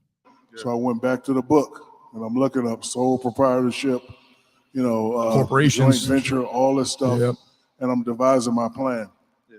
That's a valuable lesson, right? We always make that quote that formal education can make you a fortune, but self-education can make you a fortune. And so I'm glad that you said that part. One of the things that I love that you said is that you invest in things that change people's lives. And so one of those things was Google in 2004, before the IPO. Wow. Can you talk about how you got in on Google and the CEOs or the company itself? Believe it or not, that was by accident. Wow. I'm at the Four Seasons, sitting, and some white guys and their kids recognize me. So I'm just being nice, signing autographs. Oh, this is how Shaq invested in Google. And the Here we go. gentleman says, hey man, I respect you. I like what you do in the community. I want to tell you about this company, Google. I didn't know what he was talking about. So another good thing is it's always important to have somebody smarter than you that works for you. That's right, man. Listen, the wisdom of the team is greater than the smartest person in your team. So lots of times people have ego problems, ego checks, self-confidence checks. You want to have people around you that are wiser, smarter, more intelligent than you. Of course, you're the one making the leadership decisions, but you want people that are, look at, I'm a C student. I'm a 2.2 GPA in high school. Don't have a college degree, but I want some very, very smart people working for me. I got attorneys working for me. I got CPAs working for me. I got all sorts of financial advisors and et cetera, working for me. But the point is that you don't have to have a college degree. You don't have to have a PhD to be at the top of the food chain of your company and think that you're inadequate because you don't have a lot of certifications and education. But to surround yourself with the right people. The other thing I want to add here too, as well as I've been listening to this, is that he was at an area where the kids recognize him. The person over there, his kids recognize Shaq. So I want you to know think about where professional athletes hang out. It's not where everybody else hangs out. They're hanging out in places of access. So think about this. What type of lifestyle do you want for your kids? You want your kids having access where people like Shaq and pro athletes and high income people and people of influence and high caliber people are hanging around those spots, or you're just like, okay, I'm just cool with, XYZ spot where nobody of any influence or significance is hanging out over there. And because Shaq also on his end, he benefited from it also because he got access to somebody, knew somebody, and they're going to talk to him like he's legit because he's got money to invest. What about you? Who's putting a bug in your ear about a company that's about to go IPO that's going to say, hey, man, maybe I need to take a look at this company, this category, this sector, this particular asset that I want to invest in? One of the things that Sheena and I are looking forward to getting involved in is having our own Goldman Sachs account. Because Goldman Sachs, when people have Running an online product-based business can be overwhelming if you don't have the right tools to help you streamline your systems. Using GoDaddy's virtual IPOs, these guys actually help formulate and underwrite a lot of these IPOs, and you could be one of the first people in it, but you have to have a massive amount of money. I think the account you need about $10 million to have in a brokerage account at Goldman Sachs. I'm working my game up. I'm growing just as much as everybody else watching this channel is. But I want to get a Goldman Sachs account because I want access to things before everybody else knows them. And how do I get that? By having my money with people, with wealth managers that are working on projects, that are working on investments. So I could be one of the first people in. All that is access. That's what winning the money game can do for you. You either learn the rules of the money game and you win the game, or you just sit there in denial and complain and blame everybody else that you're not winning. But everything is within inside your capacity if you're willing to be proactive and ask a lot of questions along the way, just like Shaq is talking about. That's the gym. Yeah, absolutely. If you're the smartest guy in the room, there's a problem. It's the wrong room. So he talking all this white boy stuff. I don't know what he's talking about. But I was like, you know what? I got some white boys that understand your language. It sounds good, what you're saying. Search engine, future, all that sound good. But nah, I'm not doing that. I hooked him up with my guy. My guy was like, it looks pretty good. Let's do it. I put in a bag. And then a couple years later, I got a bigger bag. Nice. That's usually how it works. Right, check this out, though. There must be something going on with the Lakers organization. There's obviously something right that what the Buss family is doing with the Lakers organization. You got Magic Johnson, financially successful, right? The only African-American in the United States of America that owns an insurance company. That's Equitrust Life based out of Chicago. About 51% from Guggenheim. Only African-American that owns an insurance company in the United States of America. Then he invested, of course, in Starbucks and Magic Entertainment, et cetera, et cetera. And then you got Kobe. So after him, we got Kobe. Kobe takes the torch for the Lakers. And next thing you know, boom, explodes in his business enterprises. Sadly, gone too soon, but he was also on that track. And then you got Shaq talking about it right now. And then the next guy we got coming up, we haven't talked about it yet, but it's LeBron. And think about what LeBron did. He turned down a $15 million McDonald's endorsement. So I'm not going to do that. Why? Because when you take a check from somebody, I'm pretty sure they have what they call non-competes, exclusive rights that you're only going to endorse one fast food chain, which is McDonald's. You can't be associated with Burger King, can't be associated and holding a Wendy's hamburger. You can't be associated with Chipotle. No, it's got to be only McDonald's. Well, he turned that down. And the other part here is that he invested in 2012 $1 million, $1 million into Blaze Pizza. And fast forward to 2020, 2021, 22, guess what? Blaze Pizza, that $1 million investment is worth $40 million. And on top of that, he owns 12, 13 franchises. And on top of that, LeBron's the first active American athlete that became a billionaire through equity ownership of things, not because he's doing the work, not because he's playing basketball, because he's investing in things. You want equity. Don't pay me in cash. Don't pay me in salary. Pay me also in equity. If I get salary and bonuses along the way, awesome. But I want the big bag, which is equity. And this is what Shaq has experienced with the bag that he put in. A couple of years later, boom, with Google. And then, like, I always go to these tech conferences because I like to hear smart people talk. Like, some people talk too much. And I like the people that talk too much because I'm stealing all their shit.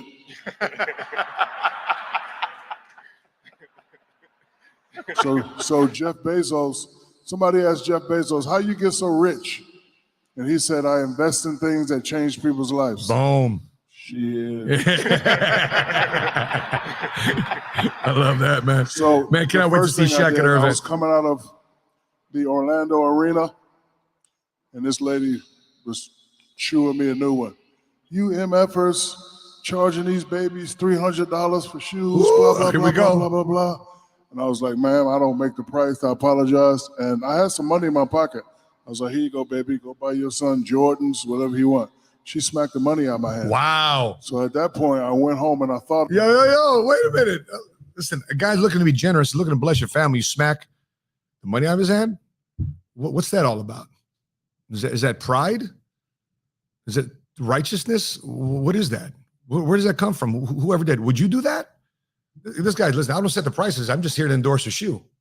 The shoe's named after me. I totally get it, but I'm trying to bless your family. And by the way, Shaq is probably one of the most generous people out there that does a lot of charity and hanging out at Walmart and places and play basketball with people inside the neighborhood without the cameras being on. A lot of people would never know his charity. People would never know his heart. But you smack a man that's generous, is willing to help out, and a hand out. See, I think that's where a lot of people right now today is. If somebody's looking to propose to you an opportunity, if somebody's looking to recruit you, amen. You want people coming at you recruiting. You want people coming at you proposing things to you. Why? Because they see you as a player in their eyes. And you should flip around the question. Listen, I appreciate you trying to recruit me to your basketball team, your church, your company, whatever, to your investment. What do you see in me that you don't see in a lot of people? Why are you investing time in me right now to pitch me this opportunity? To pitch me this investment? What do you see in me? You should be honored that somebody's pitching you. If they're not talking to you, that's when you got to be worried. About it. I was like, you know what? I don't feel right charging the kids that want to be us $100, $200 for shoes. I already had a relationship with Walmart. I had another line. So I met with the CEO of Walmart. I said, look, I want to be the #1 shoe seller of Walmart. So we did a deal that was in 95, and ever since 95, I've sold over 400 million pair. Wow. 400 million. Clap it up for that. Clap it up for that. Mine's a $29.95, $19.95. But see, the secret is, I know us. It's not that we don't want to wear $20 shoes. We don't want to wear shoes that look like they cost $20. You know, some kids still get picked on when they go to school, but there's still a little bit of, respect behind my name. People don't fully understand that. And I want to dive even deeper because as a young person, you have foresight. I believe you turned down a $7 million extension from Reebok to start your own company. So speak about that as far as the power of betting in itself. Well, by the way, this is another. I'm looking forward to this one. How many of you would turn down a salary, turn down a high commission check, turn down a high commission level, turn down a bigger bonus because you want to start your own deal? You want to start your own deal that you got ownership in. You're starting it from scratch. How many of you actually do that? Because there's people out here who might have a $200,000 job that they are afraid to leave. So you turned down a $7 million extension from Reebok, which was 20 years ago. By the way, only a person with savings can do that. Because confidence comes from your own personal savings, your own net worth, your own financial cushion. And the confidence is you're going to get up to work every day. You're going to get up and get jamming. Whatever it is that you got going on that day to build your business from scratch, that should give you confidence that I have to make revenue. Nobody else is going to give me revenue if you have a job. Now, if you're a person going from business to business to business to business, I don't know. Listen, the conversation I have with a lot of people in the financial services world, whether it be real estate, mortgages, and insurance, or financial advising, I always laugh at guys that go from company to company to company to company to company and never really establish one thing. Well, I'm always looking for the bag, man. I'm looking for the opportunity. Man, listen, can you do one thing? Can you establish a practice? Listen, Shaq had his opportunity to do what he did because he was good at basketball. His one thing His number one endorsement was what he did on the basketball court. Michael Jordan said the same thing. No matter what Gatorade gave me, Nike gave me, Chevrolet gave me, my number one endorsement is what I do on the basketball court. Am I winning championships? Am I there at practice? Am I putting in the work? Because none of the other deals will come your way unless you got one thing. And the mistake that a lot of the younger entrepreneurs or aspiring entrepreneurs want to do, or aspiring first generation cash flow millionaires want to do, they try to get 15 different licenses. They're trying to get to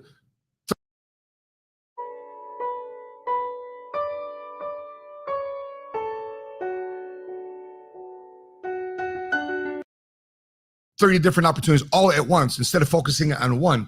And the way you look at it is, whatever I'm doing, is it going to give me the highest return based on the time and effort that I put in? If not, then why am I trying to get a bunch of trickles? Focus on one thing that gets you the highest return per sale, per transaction, per revenue for what your current talent set and opportunity is providing at this very moment. And bet on yourself. And like you said, it ended up working out real big for you. I took a chance. What I realized from the previous business that I wasn't going to outsell Michael Jordan, but people know who I was, right? Because Michael used to kill me in Foot Locker. Like, they wouldn't even looking at my shit, which is cool. I understand. That's Mike. I ain't tripping. So I said, if I go somewhere where nobody's at, it's all mine. Wow, that's a big one right there. Is exactly the move I made in the money game. It's one of the biggest moves I made in the money game. Because I went to this small company, ran at that time by Patrick and David. At the time, I think they had approximately 1,000, 2,000 agents. And anyway, make a long story short, I took my experience and my business, the limited partners that I had at that point, and came to PHP Agency. And today we're the number one income earners at PHP Agency, and we have a lot of stock of the company.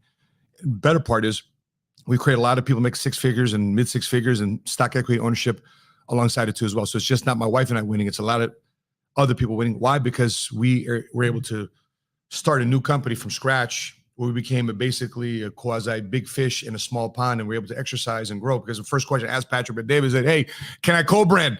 Can I go on social media? Can I build my own brand? Because in the financial services world, not the real estate or mortgage, but in the insurance world and the financial services world, it's very tight with compliance. They don't like a lot of this stuff being done. And more so, a lot of the agents in our industry are older male gentlemen. So there's not going to be a lot of younger multicultural in the marketplace doing what we're doing today. And I asked Patrick and David, can I capitalize on that? Because I don't see that happening in the marketplace. And today, thanks to you, the 7 Fish Squad YouTube channel is at 178,000 subs. So appreciate you guys for doing this and hope that you're getting some value out of these videos. It's all mine, right? And then I said, you know what? I know it's a lot of kids out there that want to have something respectable on their feet, a respectable name, something that look good, and it's going to work. And it's the right thing to do. Because again, I didn't feel right charging little kids $100, $200 for shoes. First year, I felt good about it, but then after, reality kicked in, I was like, this ain't right. This ain't right. So I invested in something that's going to change people's lives, and I just went for it. That's it. That's what I see Shaq constantly doing. Not only is he working on his game, improving his game as a basketball player when he was playing, but he's constantly looking at things that, change people's lives. He's working on his game. That's why he's a conference with very, very smart tech people. He's associating with the right folks. I'm reminded of a couple of Proverbs. First one goes like this. Proverbs 15, verse 22. Plans fail for lack of counsel, but with many advisors, they succeed. And Proverbs was written in the Bible by King Solomon, who's regarded as the richest and wisest king who ever lived. Another proverb that comes to mind is this. Proverbs chapter 13, verse 11. Dishonest money dwindles away, but whomever gathers money little by little makes it grow. So Warren Buffett said something very powerful. He said, the reason why a lot of people don't like to listen to me because I teach people how to make money slow. See, everybody wants to get rich quick overnight. Everybody wants to get rich quick. They want that one hack. They want that shortcut. They want to get rich right away.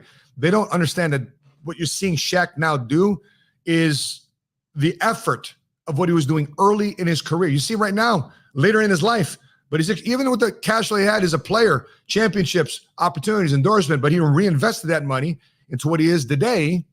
And this was going on 20 years ago, but everybody sees who he is today, but you don't see the stuff that was going on 20 years ago. Overnight millionaires, you don't see the stuff they're doing 5 years ago. You don't see the stuff they're doing 10 years ago, but next thing you know, they pop, boom, oh, awesome. You're so lucky. Everybody says yes to you. It's so cool to have credit cards and cash flow. You don't see the first year. You don't see the second year. You don't see the self-doubt. You don't see the hard conversation they had with themselves, arguments that they had with their spouse, self-doubt that was going on with themselves, whether or not this is the right venture to do or not. But they kept with it. And oftentimes when people say, hey man, just give me the bag, without understanding the head knowledge that goes along with receiving the bag or receiving the opportunity. Being a CEO starts up here. Everybody in this room is already a CEO. There it is. Yes, yeah. Clap it up for yourselves. For sure. You don't have to own a business to be a CEO. Being a CEO is a mentality. If you have that CEO your life. you have that belief, it will work. Of course, You're in charge of your life. ups and downs. When I first started, sell 10,000 pair, 20,000 pair, 50,000 pair, and then it just kept going. So, I've been doing it since 95. So 95 to now, that's what, 30 something years, 400 million pair. And then I went to China and did the same thing, get some of that Chinese money. See, that's it. You just saw it's 2000. I think this is 2021 or 2022 earlier this year when this Invest Fest was being held. He's been at this for 30 plus years working on his money game. So what about you right now? Fast forward 30 years. Right, matter of fact, in the comment section below, what age are you right now? And what do you have a future vintage of what your financial future is going to look like in the next 30 years? I wonder how big you're thinking. And more importantly, what you're actually willing to do. Put in the comment section about how old you're at right now in 30 years from now, how old you'll be and what your net worth will be at the time. I want to see how big the dreamers are of the 7-figure squad. Let's go. What is your greatest highlight in business thus far? What's something that you look at and say, you know what? This is incredible. I'm so proud that I did this. I don't like to seem like I'm bragging, but I'm going to ask you a question. Who owns Marilyn Monroe? It's a great question. Who owns Marilyn Monroe? Playboy? Who owns Elvis Presley? Who owns Forever 21? Who owns JCPenney? Me. Here I'm thinking Warren Buffett, Blackstone, BlackRock. Hey, stand up for that, y'all. Stop playing. Stop playing. Talk heavy. Talk heavy. That's awesome. Man. Talk to him. So my real business is I own 50 brands. Wow. So when I was retired. So think about this real quick. Oftentimes people think financial freedom, financial independence is building up a pile of cash and just chilling in the beach in the Bahamas, whatever the case may be. But why is Shaq still working today? Why? Don't wonder if you'll have enough. Schedule your complimentary retirement review with Kowal Investment Group, the retirement specialist. When I started my business in 2011, I chose Wix, and it was really because the aesthetic that Wix brought to. Why is Shaq still on the NBA show? Why is Shaq still commentating? Why is Shaq still relevant in the NBA today? Because he loves this game. There's a level of confidence and joy and passion when it comes to this chapter of his life. And so many of you are watching this. You're in a current chapter right now. Maybe you just close one right behind you, or you have to close one behind you and open up the next one and say, okay, Lord, what do you got for me right now? What access do you have for me right now with the skills and the current ability that I have right now? Because I'm sure Shaq has been starting to think about this stuff over the last 30 years. Ownership, not salary. Now, again, his greatest endorsement was he's a champion. I'm looking around, I'm like, how does Michael Jackson and all these guys live forever? So one of the chapters in the book, joint ventureship. So I called the 3 companies that help people live forever, and they brought my band for a lot of money. So I took half that money, put it back in the company. Now I'm the number 2 guy in the company. He just rolled cash. How many guys got a big bag? You got a big payout. You spend it. That's your first initial desire when you get a paycheck. You spend it. Him, boom. I got profit. I'm going to double down and reinvest that money right away, not even touch it. Because his thinking is how this is going to get him to the next level. It's much like some of you that go to college. You don't think twice about spending money on college books. But that's just like how people like Shaq see money. It's like a college book. It's a requirement for me to get to the next level. So in other words, you're not living off the college book. You're not living off the purchase. You're not living off the capital gain of your investment, but it's being reinvested back into the next big deal. Instead of taking all that money and just saying, okay, you control 50% of my brand. Nope, I'm gonna put it back in, just in case, because it's control you over always it. got to keep an eye on them, right? They could have bought my brand and made me go away, but I'm like, nope. Put money back in the company. Now I own all the other brands. So if Shaq goes away, shit, we still got Elvis. You ain't nothing but a hound dog. Howling all the time. Okay, listen, I cannot wait to meet Shaq here in a couple months. I got so much value from Shaq right now. A lot of notes I'm taking away from his game and constantly making sure I have access to the right people and elevating who I have access to, because the reason why the rich are the rich is because of that. They have access to certain conversations and questions they ask of themselves. It's more than just money. Everybody can have a lot of money. You can compound it and double it and triple it and quadruple it, but you got to get this right. And so, one of the hosts here mentioned something very, very profound, and I'll reiterate in my version of the way I say it. Education will make you a current living, but self-education, ongoing learning, will make you a life. What do you want? Do you want a living, or you want to build a life? You want to build a generational wealth. You want to be a massive blessing to the people that carry your last name and your lineage. So that being said, I'd love to know what your thoughts, your questions are, your feedback. You agree with me, you don't agree with me. How have you seen this interview with Shaq? And by the way, for some of you who's not part of our agency, I got a couple tickets. So if you put your comment section below, I might just have some tickets for people that watch the 7 Figure Squad YouTube channel that cannot be a PHP agency. They cannot be with my firm outside of the company.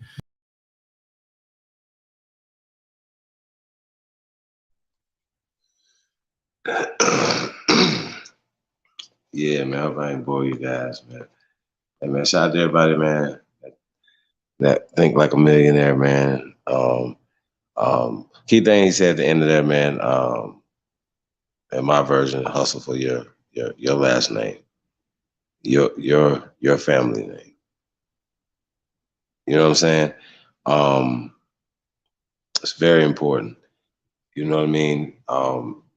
So that's what Only Builders is about, man. Only Builders 2022 at gmail.com, man. Tap in, man. We all hands on deck at this point.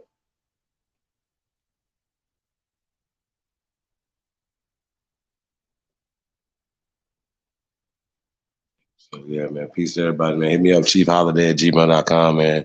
All the brothers, man. All the soldiers, man. Tap in. You already know, man. We building, man.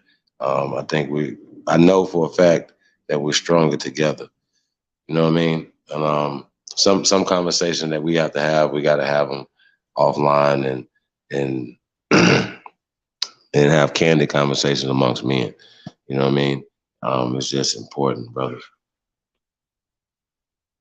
Put the link back in the chat room. Everybody don't come on here.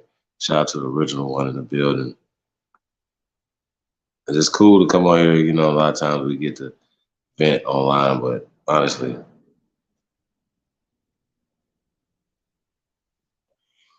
lot of things we got to talk about, and I'm sure the sisters need to talk about, should be talked about offline. Not necessarily like airing our dirty draws, but just, some strategies and things like that when it comes to business and things that we need to be doing, protection and just the future. You know what I mean? Like, yeah, dwelling on the past is cool because that gives us a blueprint of where we need to go. You know what I mean?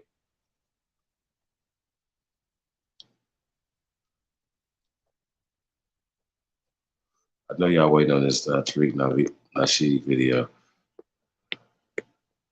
Hey, there you go. Is it? You want to hear it? Here you go. So yeah, let me shut up. Let's get right to it, y'all. Let's go.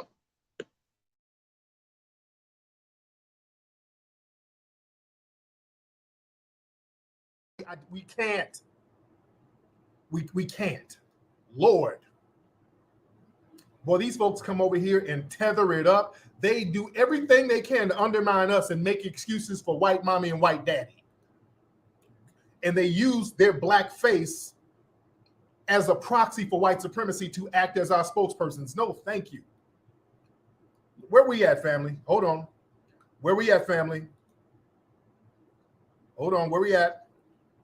We're going to do a Kickstarter look. We're going to look at it. Hold on. Come on, thing. Let's read. Hold on. Hold on, family. I'm trying to let this thing reload. load. I'm trying to, there we go. Where we at? There we go. Look at us, family. We hit that goal, family. Look at this. Look at this, FBA family. We got that. Let's keep it going. Look at us, FBA family. We got that. We had 2 hours to go. We got that. Come on, man. Y'all know how we do, FBA family. We got that. Keep it going, family. Let's keep that thing going. We got that, family. Come on.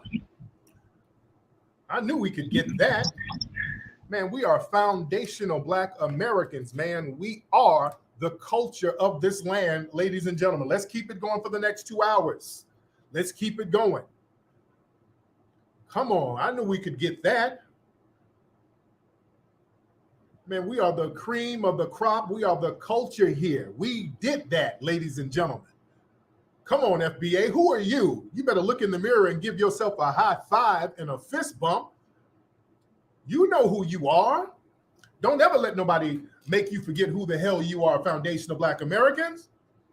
See, we got to stop letting these tethers come in and start trying to infuse their failure onto us. No. Erectus susse to the family. We are the culture. And I want us to keep the same energy. Anytime we want to see other Black people progress and we see they got something going on, we get behind those Black people and we make it happen. That's why we were getting behind our good brother Marcel Dixon to make it happen with our brother with his campaign, to make sure he was good, to get the messaging out there, and other people. Whenever we see somebody doing something constructive, we get together and we galvanize and we support them. Don't worry about the haters. There's always going to be haters with us.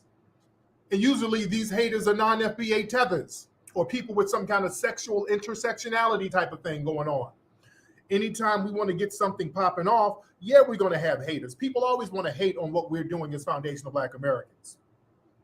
Because white society, they've created a niche cottage industry of people to come in and undermine what we got.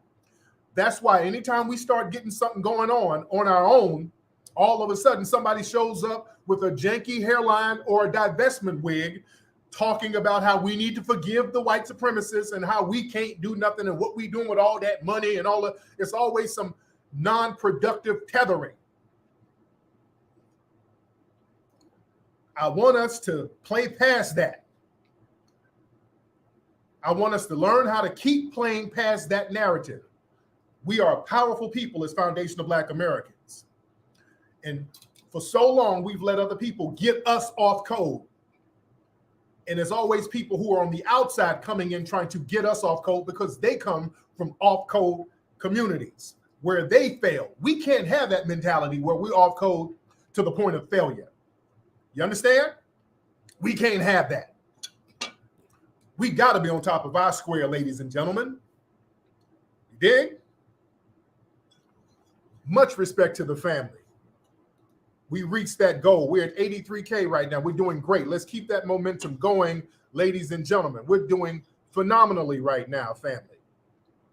We're doing phenomenally right now. Let's keep that momentum going, ladies and gentlemen. Let's keep that momentum going, family, for the next couple of hours. Yes, indeed. Let's keep that going for the next couple of hours, ladies and gentlemen. But family, let's keep our eye on the Roe v. Wade, a Bobo situation, because they're going to try to spit this game at us to try to get us to go along with combating what's going on here, trying to make the Abobo and the Roe v. Wade thing a Black issue to try to galvanize us to support Democrats without them giving us anything.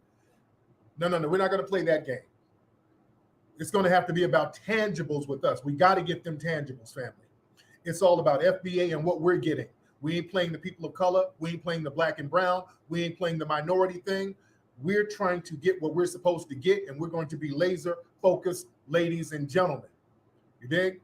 Anyway, guys, man, I thank everybody for tuning in. Again, keep contributing to the Kickstarter campaign for the next couple of hours. We still got a few more hours to go. I'm so proud of you, FBA family, for making this thing happen. Much respect. Papi Akute and Lola Vuvi to the family. Let me put the trailer out there before I go. Let's put the trailer out there one more time before I go. Hold on.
Boom. There it is, ladies and gentlemen.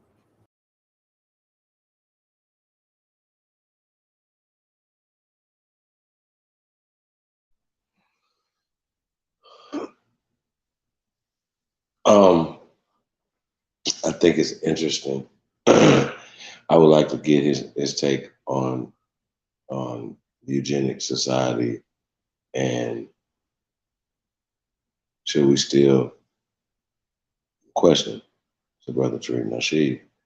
Would you still take money from the Democrats if they're still supporting the eugenics society, i.e., Planned Parenthood?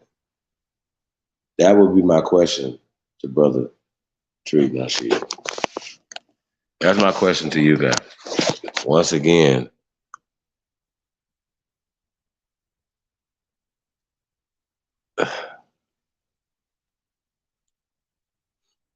all money and good money.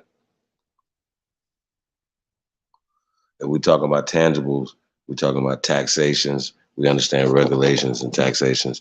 We understand that that's what the Democrats are about. They're about enslaving the American people. See, what happens is people use key trigger words. Kept saying FBA, he's branding that and making them feel a part of that movement of what they got going on. You know what I'm saying? Which, once again, you guys, we're not haters, so we support anybody that, and they people supporting them, you know what I'm saying, to get things done or whatever. I once again, kudos, salute to anybody that's doing something, you know what I'm saying, for the culture, for their family, for the community and stuff like that or whatever. So yeah, that's my take on that. I can't, once again, yeah, I know my problem is about the maroon thing. Don't classify that as a slave. And that's just only part, that's my only thing, you know what I mean? Shout out to all the Only Builders, man. Shout out to everybody that support the Only Builders movement, Camp Warrior King, and all of the children. And I forgot the name of the summer camp. The brother Epic Studies down in Tennessee, Mississippi. Salute to him and the children, man. So anybody, man, that's doing anything, man, we definitely tapping in, man. That's just what it is. For the children, for the community. That's where we got to start at, man. Loving on these babies, man, and don't leave them behind. You know what I'm saying? So, and they know who love them. You know what I mean? So that's just what it is, man. Real talk. Yo, it's the summer of love, man. Sunday. Oh, so how about this Saturday? It's the Aborigine Horror Show, man. Jason Voorhees, aka Loaded Civilization, bringing some heat, man. Some never seen before, heard before information, man. It's gonna be crazy. And then yours truly, man, it's gonna be stupid, man. Candyman, aka the GOAT. It's gonna be stupid, man. So it's Aboriginal Horror Story, Horror Show 2, the destruction, the massacre of the American indoctrination system. Right? That's what we're doing.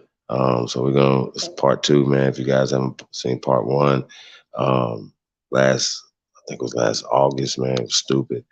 Y'all need to tap in with that, as well as the Founding Fathers, man. Myself and A1, stupid, man, as well. Y'all get those things. I don't know if y'all got Trip to America or Once Upon a Time in America, man. All classic for the culture, man. Everybody get them things, man. Number heat, number classic information, man. And y'all know we still building, man. So we got a lot of things coming. Y'all know we working on the first American movie. We're really excited, man. We got a lot going on, man. Shout out to DJ Cut. Best to do it if you ever knew it, man. DJ Cuddy, your friendly neighborhood Cuddy. Yeah, man, it's going down, man. Killing them, man. Mixcloud on Sundays, man. It's gonna be East meet West. You know what I'm saying? It's going down, man. That's gonna be the playlist, man. East meets West, man. You already know, man. CEO gonna be in the building, man. Curating that thing, man. So y'all be able to look out, man. So Sunday, man, Mixcloud, man. Saturday, Aboriginal Horror Story 2, or Horror Show 2. Lotus and myself, man. It's gonna be crazy. Gonna be 4th of July weekend, man. You already know, man. It's the anniversary of the Declaration of Reclamation of our identity and our natural rights, man. Our natural rights and our identity. I get confused. But yeah, man. Shout out to Libra Sun, man. Shout out to everybody, man. That's holding the line, man. Aboriginal awakening is very important, man. It's just a lot going on, man. You know. People are really, I understand people are gung-ho, you know, you find out information, stuff like that. But it's important, man, not to not only run out and embarrass yourself, but embarrass, I ain't gonna say the community, because ultimately everybody's still individual. You know what I'm saying? So a lot of times people will say they're not in the Aboriginal community, or they identify themselves as Aboriginals, but that's all that people know because of the strength of you guys. You know what I'm saying? And when we say, you know, don't be the smartest person in the room, hey, we got a very smart chat room. So, and definitely, I definitely salute to my team, man. You guys are, I'm definitely not the smartest guy in the room, so salute to you guys. Hey, these guys make me look like a genius, you guys. Real talk, you guys. So it's gonna be crazy. Hey, bro, we just getting started, man. I can't wait. I'm really excited, man. It's like Christmas every day to me. For real. For real. It's like Christmas every day, man. So real talk. Hey man, let's get some music. What you got? DJ? We'll say that car joint for another time, you guys. You guys want to come on and talk about this Tariq Nasheed joint? Let me know. But some of the love, man. Sunday, man. If you haven't followed us over on Mixcloud, man, tap in, man. Mixcloud is super dope, man. Cut be cutting up, man, mixing all the tunes, old school, new school. We just did the last one was Southern Hospitality. I think that was the last one we just did, Southern Hospitality. I may be mistaken, you guys. Southern Hospitality, though, man. So it's like heavily South music, man. So this one's East meet West, man. So y'all gonna hear R&B, man. We did a old school 80s R&B. You know what I mean? So, man, there's like a lot more content coming over on Mixcloud, man, because we don't have to worry about the copyright issues and things over there, man. So we can play what we want to play. And, you know, last week was the BET Awards. We took over the BET Awards. So a lot of them, it was the Aboriginal BET Awards. Aboriginal take over the BET Awards weekend. That's what it was. So my bad. So shout out to everybody, man. Peace to the guys, man. We're having a good time, man. You're having a good summer of love, man. Show some love, man. Love will love you, man. Shout out some Chief Billy Drip at 2 a.m., man. weare2am.com. weare2am.com. Got a lot going on, you guys. Links in the chat room.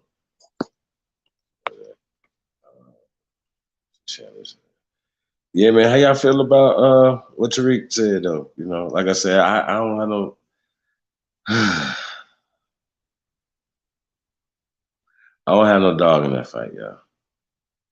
I really don't. I don't even want to. Nah. Fishing with Camel Joe said he sounds just like Patrick. Patrick. Who the hell is Patrick? Talk just like him, huh? Who is Patrick, man?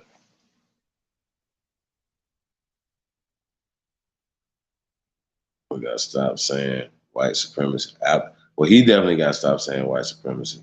For sure, we don't say that over here. White and definitely supremacy. Pale degeneracy, just degeneracy in general. Anybody that thinks degenerate behaviors like that, you know what I'm saying, and cheating and death and destruction. Man, listen, we're not tolerating nobody standing next to Planned Parenthood and eugenic society and anything that stands next to that. Period. I don't even understand why y'all know one lovely ass pale person in my family. That's my man. Okay.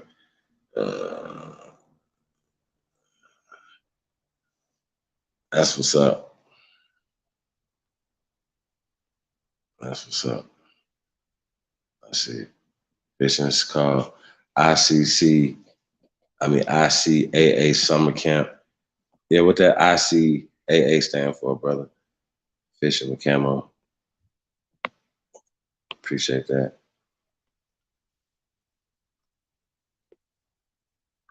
Yeah, man, you guys want to tap in the Aboriginal Horror Show featuring Candyman, Jason Voorhees, pay-per-view, man. Contact onlybuilders2022@gmail.com for details, man. That pay-per-view is going to be $19.99 as well. Shout out to all the builders, man. You guys already know, man. You builders, man. You guys are VIPs, man. Yeah, man, you guys tap in, man.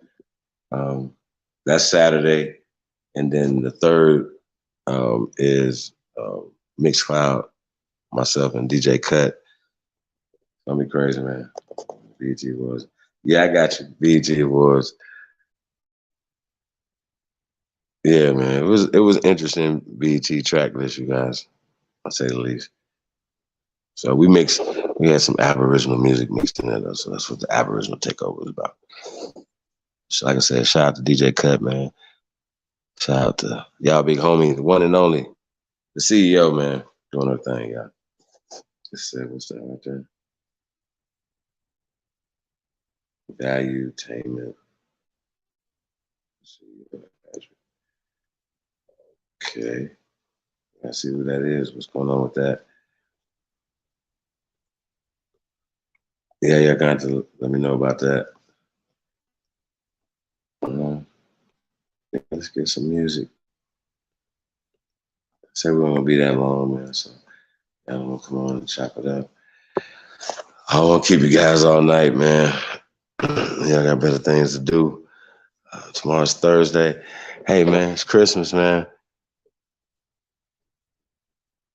I'm about to, yeah. Yeah, man. Shout out to all the lovers out there, man. Real talk.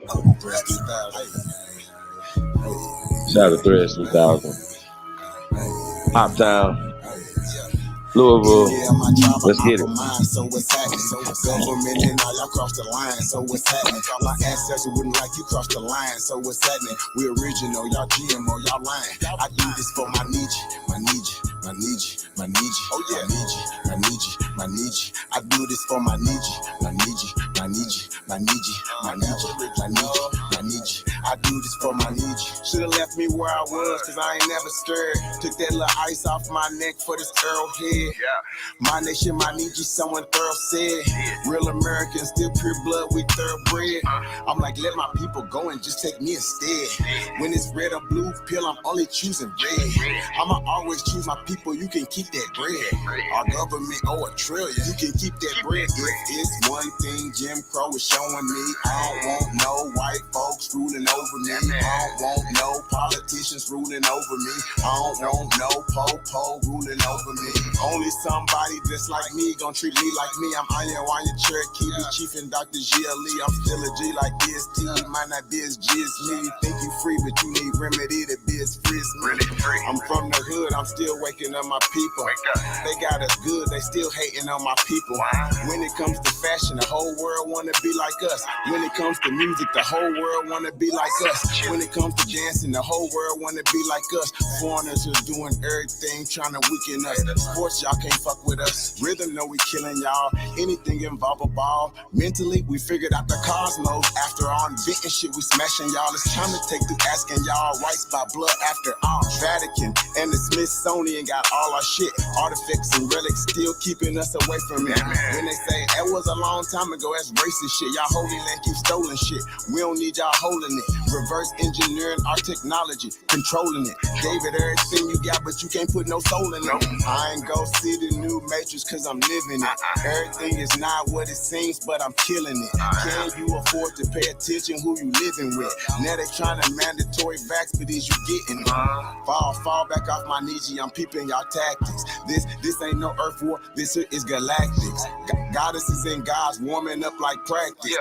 We gon' put arrows on your chest like patch. Mongoloids can't style like us, them fake natives ain't wild like us. They ain't got a soul, destiny as a child like us. Nobody power like us, nobody peace pipe like us. Boxing, y'all can't fight like us. Nobody lost they right like us. Wake them up, I'm in the way. Say too much, I'm in the way. They tryna kill us anyway, so listen what I'm finna say. Everybody, our kids, we raised y'all anyway. What that sense is finna say. Everybody ain't here to stay. Is you with us or against us? Ain't no in between. I'm a non-ether being, not a human being. I fucked in 1492, but all my allies what it do. Renegade got clipped for days. Be careful, I advise you to. Yeah, my tribe of opera mind, so what's happening? Government and all y'all cross the line, so what's happening? My ancestors wouldn't like you cross the line, so what's happening? We original, y'all GMO, y'all lying. I do this for my Nietzsche, my Nietzsche, my Nietzsche, my Nietzsche, my Nietzsche, my Nietzsche, my Nietzsche. I do this for my Nietzsche, my Nietzsche, my Nietzsche, my Nietzsche, my Nietzsche, my Nietzsche, my Nietzsche. I do this for my Nietzsche.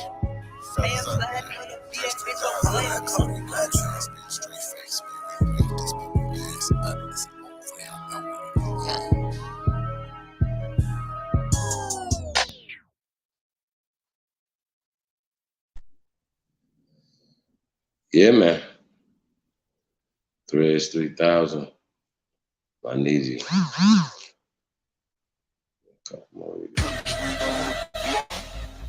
Turn it up for me, my nigga. Hey, man, it's the pride of Indiana. Yeah. Rick Gilla. If you can, turn it up just a little bit, my nigga. It's the GOAT. I need to feel that shit in my chest. Let's get it. Yeah.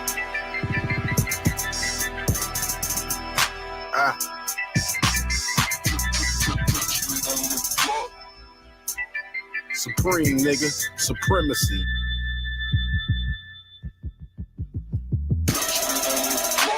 I'm on the block like a motherfucking nose guard. Nose guard. Teeing up for a check, I'm erect, I go so hard. So hard. I'm just trying to ride the wave like a motherfucking Coast Guard. Coast Guard. I'm just trying to get the mail like a motherfucking postcard. Boat guard like a motherfucking real name Humphrey. Can't quit, too legit, so these niggas can't touch me.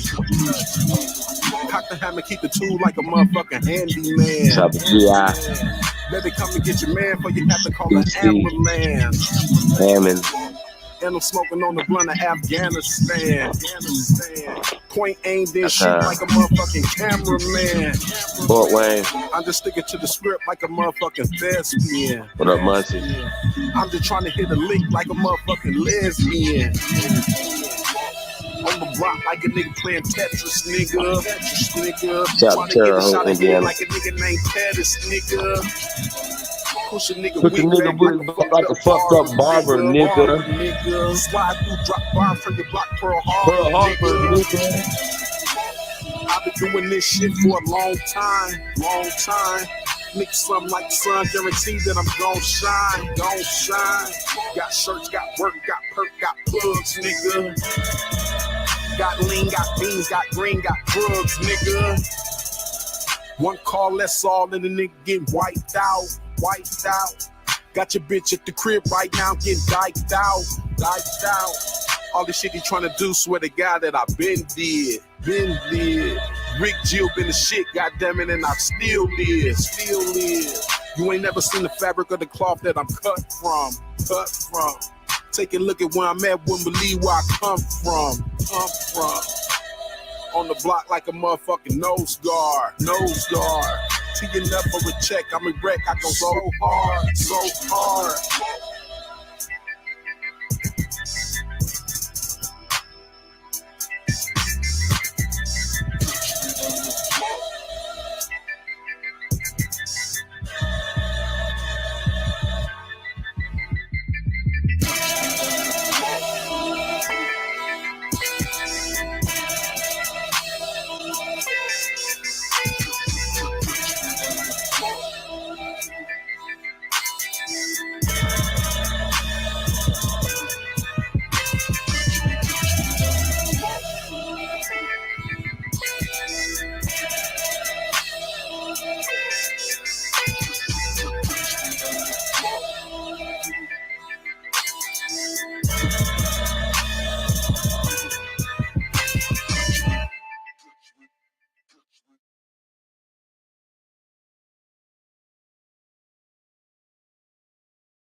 Yeah, man.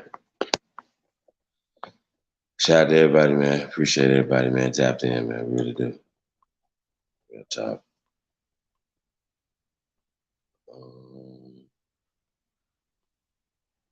So it's called ICAA Inner City Arts Academy. Shout out to Epic Studies, man. Shout out to L Guide in the building. Say peace to all the guys and goddesses in the building, man. You already know, man. Y'all tuned in to the greatest of all motherfucking time. It's the SciHop, man. Man, I come in peace, man. I really do, man. It's a lot going on, y'all, man. I just see some weird stuff, man.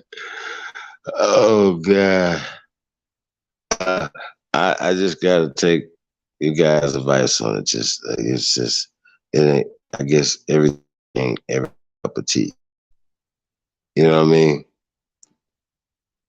Okay, cool. You know what I'm saying? And that's just, I think that's how we have to look at it.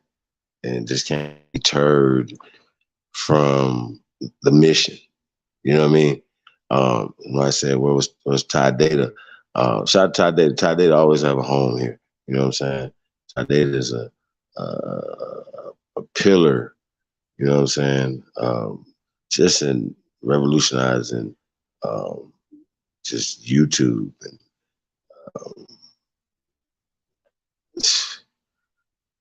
you know what I'm saying? You guys don't even know, man. Big dude, man. So yeah, it's just like I said, man. This thing takes a toll. You know, in your family. You know what I'm saying?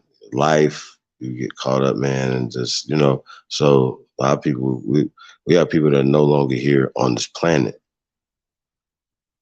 Say rest in paradise to Jay Freeway. You know what I'm saying? His family's doing well. Yeah, we're gonna have to reach out, man, and see what's going on. You and your family's doing well, you guys. You know what I'm saying? And if you just here to get a hate, man, I appreciate that too. You know what I'm saying? If this is a part, if that's a part of it for you, you know what I'm saying? If we could do that, we appreciate that. You know what I mean? Real talk. So appreciate you guys taking out the time and listening and giving us your ears. You know what I mean? Like I said, just spread the good news. Yeah, dude. Ultimately. Shout out to every man putting in that work, man. Just looking for a few good men and women, man. That's it. That's it. Opportunities on deck. Did we have anything else? I think that was it. Yeah, I would love to dissect this whole FICA thing. What's going on with that? It was interesting though, you guys. You know, when they're repealing these unconstitutional laws. That's one of them.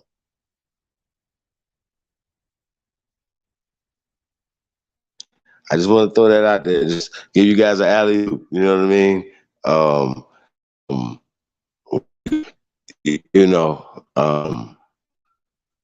The vibration, the answers is working. You know what I mean? And we're working, but what? The ancestors are harder. They're working through you guys. They're working through us, working through everybody. You know what I'm saying? And if you identify yourself as a Hebrew, a Moor, Aborigine, come on, bro. We know what we're talking about. American Indian. The fact that people try to make the separation is the problem. Not identifying as you separating. You know what I mean? Oh, I'm African American, and I believe in that. Okay, what does that got to do with your ancestors here, and the work that needs to be done here for the people here? You know what I'm saying? Planned Parenthood, a problem or not? Ask the question. And is it a part of the eugenic society or no? Roland Martin or Tariq Nasheed, who do not supposed to be on the same side of this argument, even by having any conversations with the Democratic Party, as far as Tariq Nasheed is concerned, my brother. So yeah, that would be my only critique of what you're talking about, sir. You know, and supporting people who Planned Parenthood and the Eugenics Society. So I would love for the brother to do a documentary on the Eugenics Society. I think that would be right up his wheelhouse. Well, you guys, if you can get all the entertainers that he knows, you guys, and get them to go in there and talk about the Eugenics Society, as opposed to going there caping for Planned Parenthood and caping for the Eugenics Society, Black Lives Matter, so on and so forth, and all these things. Oh, out of Africa and the theory of evolution and blah blah blah blah blah blah is all do the same shit. Respect it or check it. Please don't fuck with me. Y'all know I don't fuck around. Y'all know I don't do it. And so when you see people pushing the narrative of out of Africa, African American mixed with this and blue, all that shit is all a part of the same system. You have to wonder, well, what are we doing here? We literally got fools running around here selling sex toys.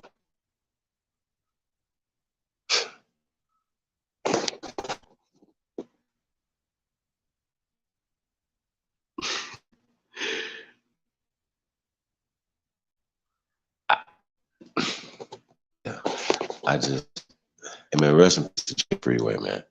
Real talk, man. Yeah, man, we do this for yeah, man, I don't know, man. So everybody, man. It's the GOAT. Yeah, man. I'll say peace to everybody, man. Yeah, man, we love y'all, man. Real talk. Shout out to Sister Bethy in the building. Yeah, man. It ain't like we don't know. Like, man. It's just like, yeah, nah, man. I know I'm not. Nope, it's not about that. So once again, these babies, it's about these babies. So in my world, if we say that the Eugenics Society and Planned Parenthood is the problem, we went over that, is the problem, that's the problem, then no talk. We can't allow them to mix stuff up. And when he first, Tariq Nasheed, when he first started talking about it, I was like, oh shit, he's on code. And he went like, no, we need some tangible stuff from the Democrats before we can get along with you guys. No. There ain't nothing that them devils can give us. How about that?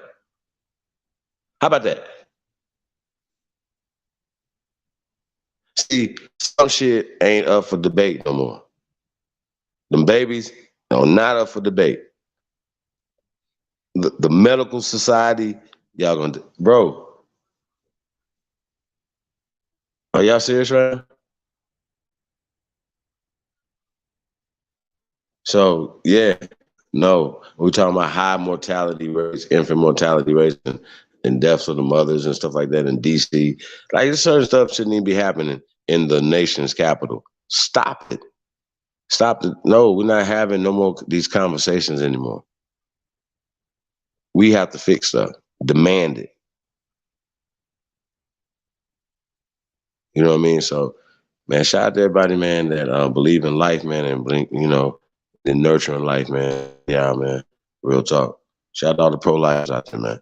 This is a serious topic. I know we play a lot, and we play music, and we do all that. You know what I'm saying? We try to let the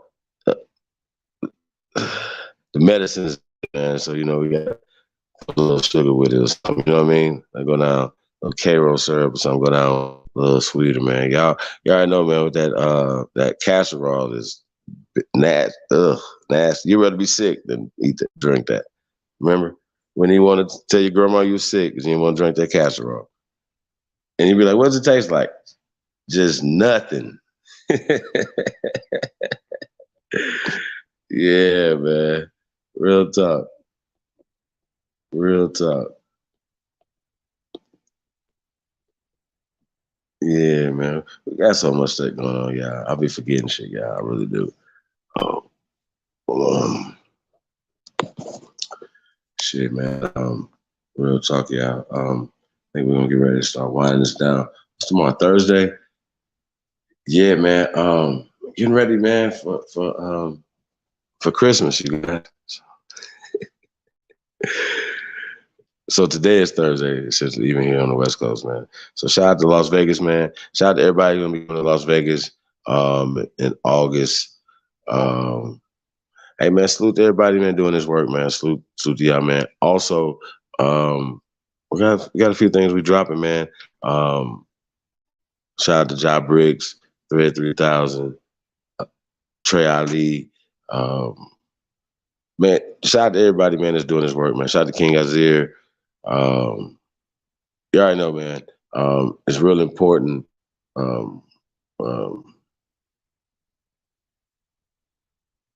This information is really important in the vibrational pitch. Putting this type of information out in the music and people identifying not only with the music, but identifying with the artist. You know what I'm saying? That's you guys sharing it and you guys being a part of it, listening to it. I realized, right, when we were listening to the BET nominees, and obviously somebody's going to win within those nominees. You got Chris Brown, you got Sizzler. Mary J. Blige, stupid. You know what I'm saying? She went crazy. There were some standouts, right? The Aboriginal music stood out sonically, spiritually, it's just on another level.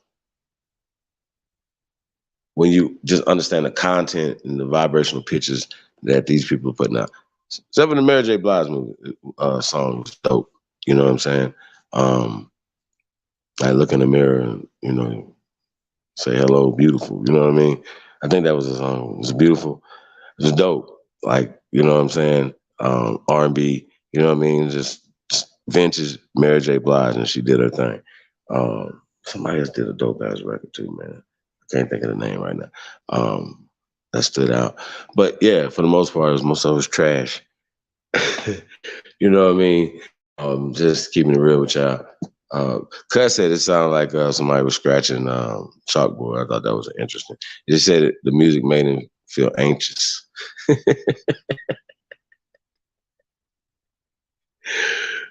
Yeah, you know what I'm saying? So man, that's the beauty of mixed clouds, you guys. We could do what we're gonna do over there, man. Shout out to Mega Traveling Man in the building. Appreciate the fire emojis, brother. Trump 2024, man. We're gonna have to have that debate, you guys. Definitely. But I think even before Trump in 2024, we gotta get these Democrats out of office in upcoming November elections. So ultimately, right, it's kind of like the same way how they manipulate us, away from our best interests, right? It's kind of like, not only should we say, okay, well, this is for our best interest and not be emotional and business. You know what I mean? Like, think about it, So, and this particular group are not for taxes, not for Planned Parenthood. We could just go down the line. I would definitely love to have that conversation with somebody that can definitely break down and say, look, this is like, shout out to Sister Angela Stanton King, she be breaking it down, not even just Trump, but just talking about the things from the Republican Party in contrast to the Democratic Party. You know what I mean? And we can just say, okay, there's nothing from there. So there's really nothing to have a contrast with. When we talk about prison reform and all these other things, fixing the not. We can literally go to things that these people have done that's still harming us to this day. Are y'all serious right now? And we still gonna let them manipulate us? How docile are we when we still support Margaret Sanger, but say we don't support Hillary Clinton because of her love and support for Margaret Sanger? Are y'all serious right now? Make that make sense. Anybody that's listening? Cole, you stupid. Yeah, man. Shout out to Trump, man. Yeah, man. We need to get Trump back in there. But I just like anything else, I'm sure that when we talk about tangibilities, right? Tariq, you don't think we can't get tangibilities dealing with the Republican Party as opposed to dealing with the Democratic Party? I think it's really interesting that he's still holding on to the Democratic Party. You guys, y'all didn't already expose this, but like I said, I don't want to be an asshole, man, all the time, man. Like everybody's like there's a lot of people mad at me right now, and if they ever have, you guys ever have a conversation with them, just ask them one question: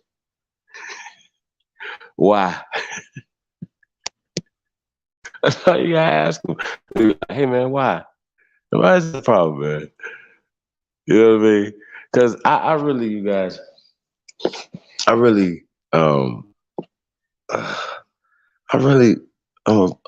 lover. I really want to be peaceful with everybody, right? Especially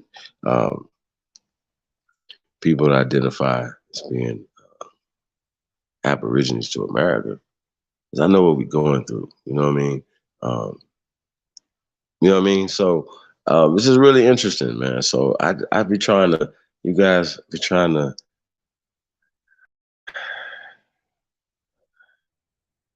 balance it out a little bit sometimes. You know what I mean?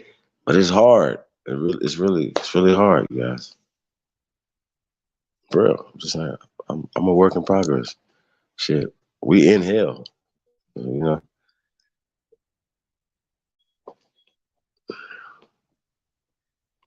They said wheat germ. Sheesh.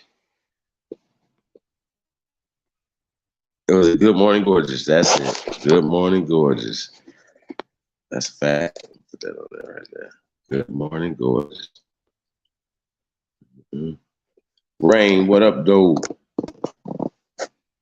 I wish our men and women would get on the ballot just for the hell of it. It would scare the shit out of them. Yeah, I mean, even with that though, having some strategies to beat the Democrats. You understand what I'm saying? Like, they're fucking up big time. And I think it's really stupid for us not to as a whole people, not to figure that out.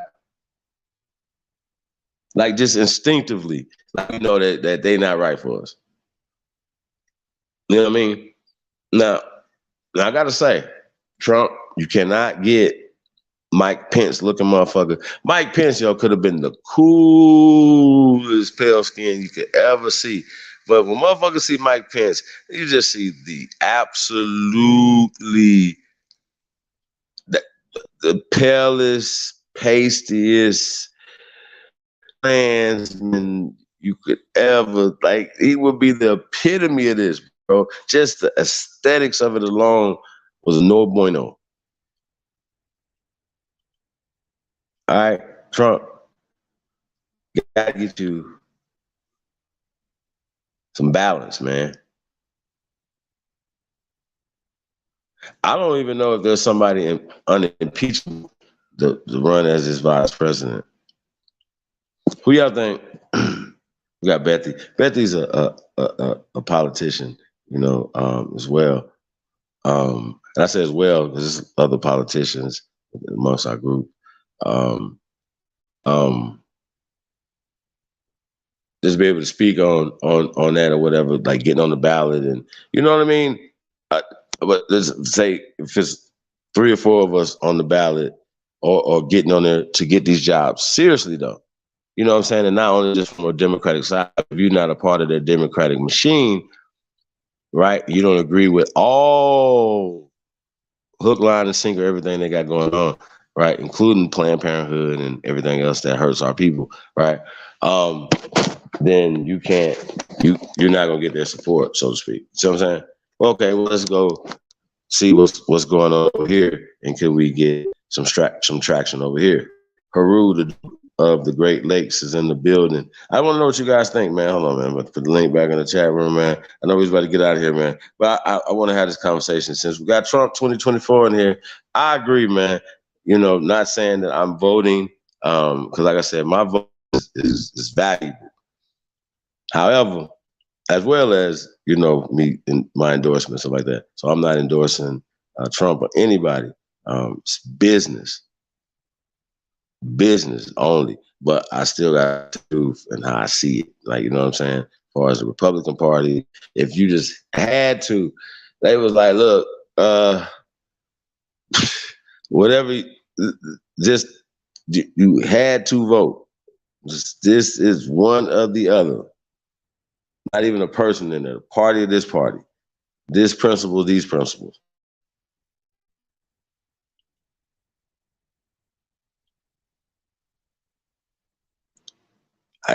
It's just, I don't know, man. You can't be woke and still be talking about, we're going to see what the Democrats going to give us. So wait. So y'all not going to see what the Republicans going to give you just in case they get in office? Or they already in offices in a lot of other municipalities? I mean, I feel like it's just crazy. See, guess what? He's in California, so that's a whole blue state. So liberal. Y'all understand what I'm saying? The people's no, I ain't gonna do them like that tonight, man. I'm gonna say that, y'all. I ain't gonna do that tonight. It's too easy, y'all. It's like too easy. It's too damn easy. Amaya is too easy. Suzanne Thompson in the building said everyone has a think tank. See, ours is called a do.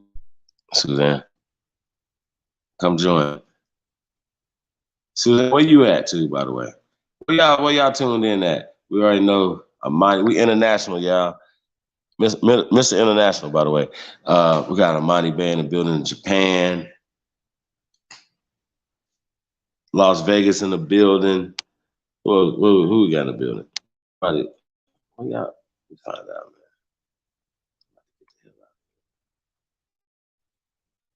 This is exactly why Negroes. Says screw Trump, DeSantis all day long in 2024. I don't even know who the hell DeSantis is.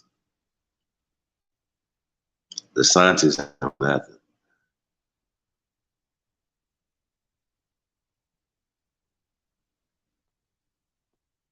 Who we talking about, y'all?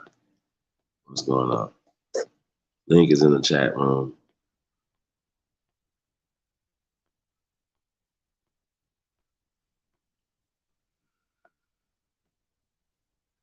Yeah, man, it's really interesting, man. Shout out to the 7-figure squad, man. Brother be going in, y'all. Really like his work. Playing, even Ice Cube's playing. Like, they didn't, I mean, like, it's too evident at this point. That's why I say I'm not supporting none of these people. I can tell y'all the strategy. Y'all get the picture. If you understand. Say he's the governor of Florida. Okay, I know what you're talking about now. What was he Democrat, bro?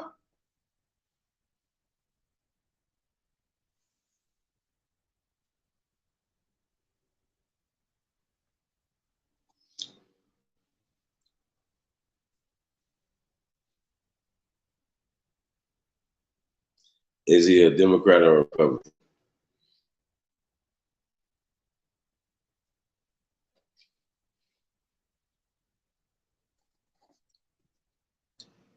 I mean, you guys think, man, y'all ain't yeah, good. Y'all want to put it in the chat room? I know y'all want to come on here. Next time I'm about to get up out of here. Y'all want to put it in the chat room though? So okay, so he says he's Republican. I definitely would look into him. Would he be a good running mate for Trump?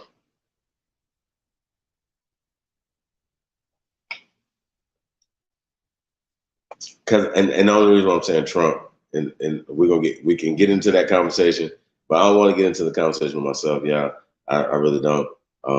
It's just gonna look weird. Real talk. He's still talking about screw Trump. Nah, I'm bro. That's the whole point.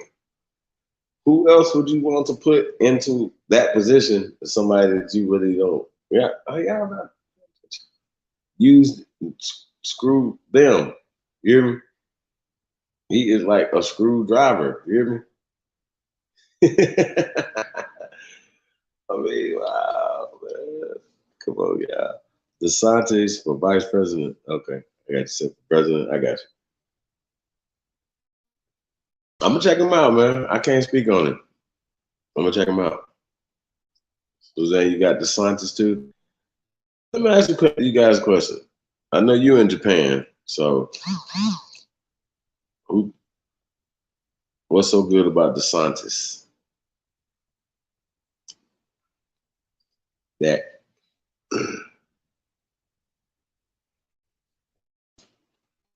won't make him a good candidate to be vice president? I'm just saying. DeSantis for president. Got it. Who else y'all got for president, man? That really ain't my dog in the fight, by the way.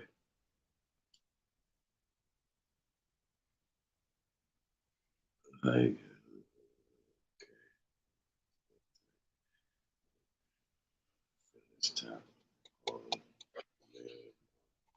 uh-oh. What he said right here, he said, we got 2 Aboriginal women that finished top of the polls for mayor of North Las Vegas. But I knew one of them was a pastor and a lesbian out. Wait. So who won?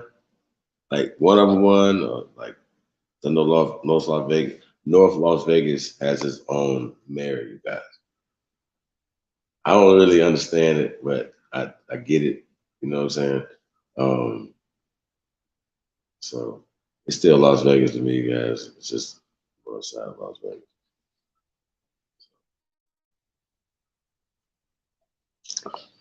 But North Las Vegas is North Las Vegas.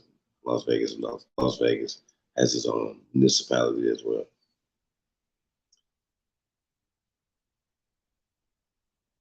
Henderson has its own municipality. You guys get the picture. Trump son is out there. Okay, gotcha. DeSantis is the only one who pushed back Fiduci death shot. Trump promotes the death shot. I don't know about that, brother. I don't know about him promoting the death shot. I don't know about that, brother.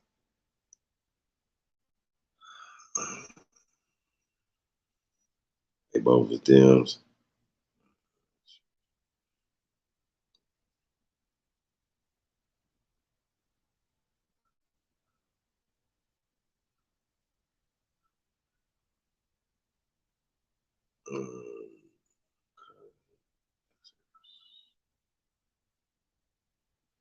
Stairs.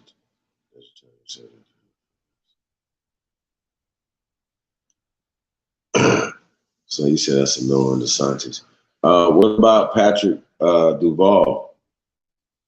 I want to look into him. Like I said, everybody know Massachusetts as far as the healthcare. You know, he was the governor of Massachusetts for a while, for a long time. And they talk about the healthcare in Massachusetts, and, you know, and these things or whatever. I always thought that was interesting, you guys, because I always looked at Massachusetts as being like pale skin area. You know what I mean? Like growing up as a kid and stuff like that. So even when it's like, and I always kind of equated them to the Boston Celtics.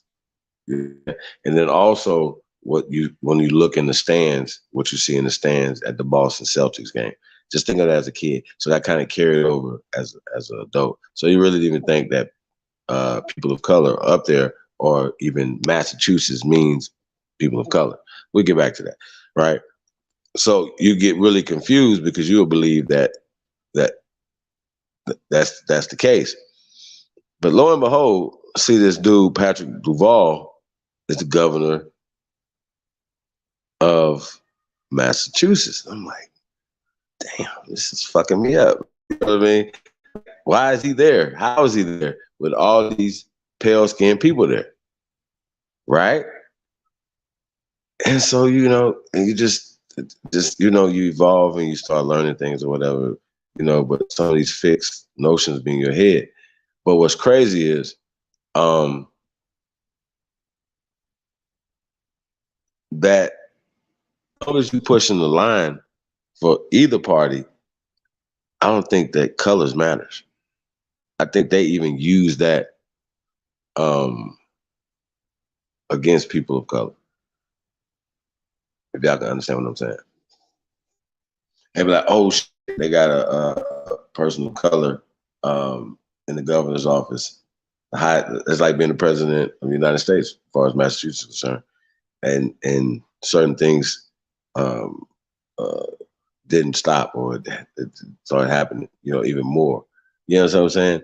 Like, it's just a lot, man. Like, you guys, it gets deep. But they still say he was one of the best governors that state has ever had, as well as one of the best governors in the United States. So I just wanted to point that out. So think that if I don't want to give the Democrats no goddamn ideas, so fuck them. You know what I mean?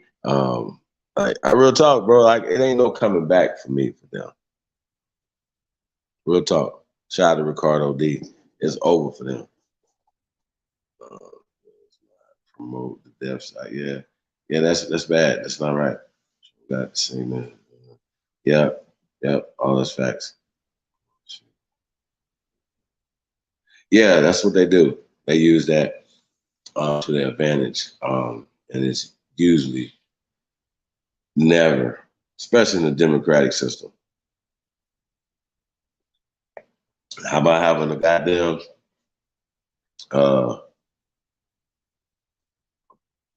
governor of Georgia be a person of color? Has that ever happened since Reconstruction? Anybody know? I mean, that's a real question. Anybody know about that? Like, think about all the niggas in Georgia. You ain't got no damn, you know? Think about it. Like, that don't even make sense. It's crazy. Got the numbers. You're not, no? Okay. I think that's interesting.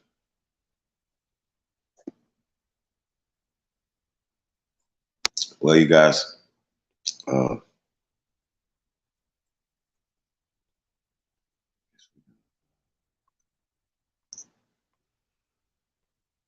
say goodnight.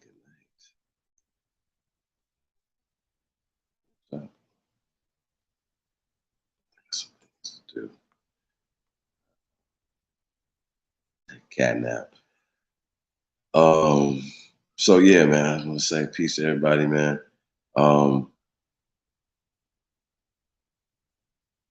Man, you guys stay safe, man. People still getting the COVID, flu. people still getting sick, man. So still stay vigilant, man. Keep mask on. Mainly, I just be moving.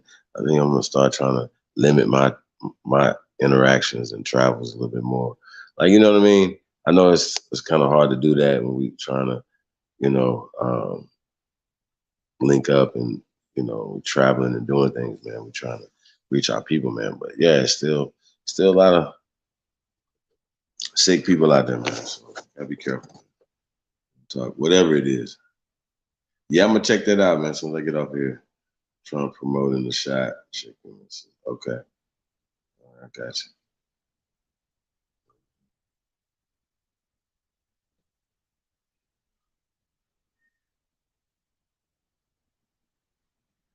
Yeah, I think they still pushing 3/5 compromise.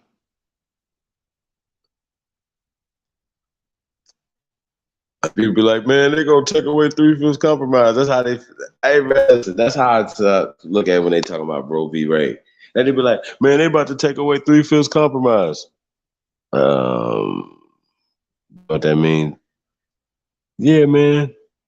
Like, you see what I'm saying? Like, even the negative stuff, like, that could be repealed.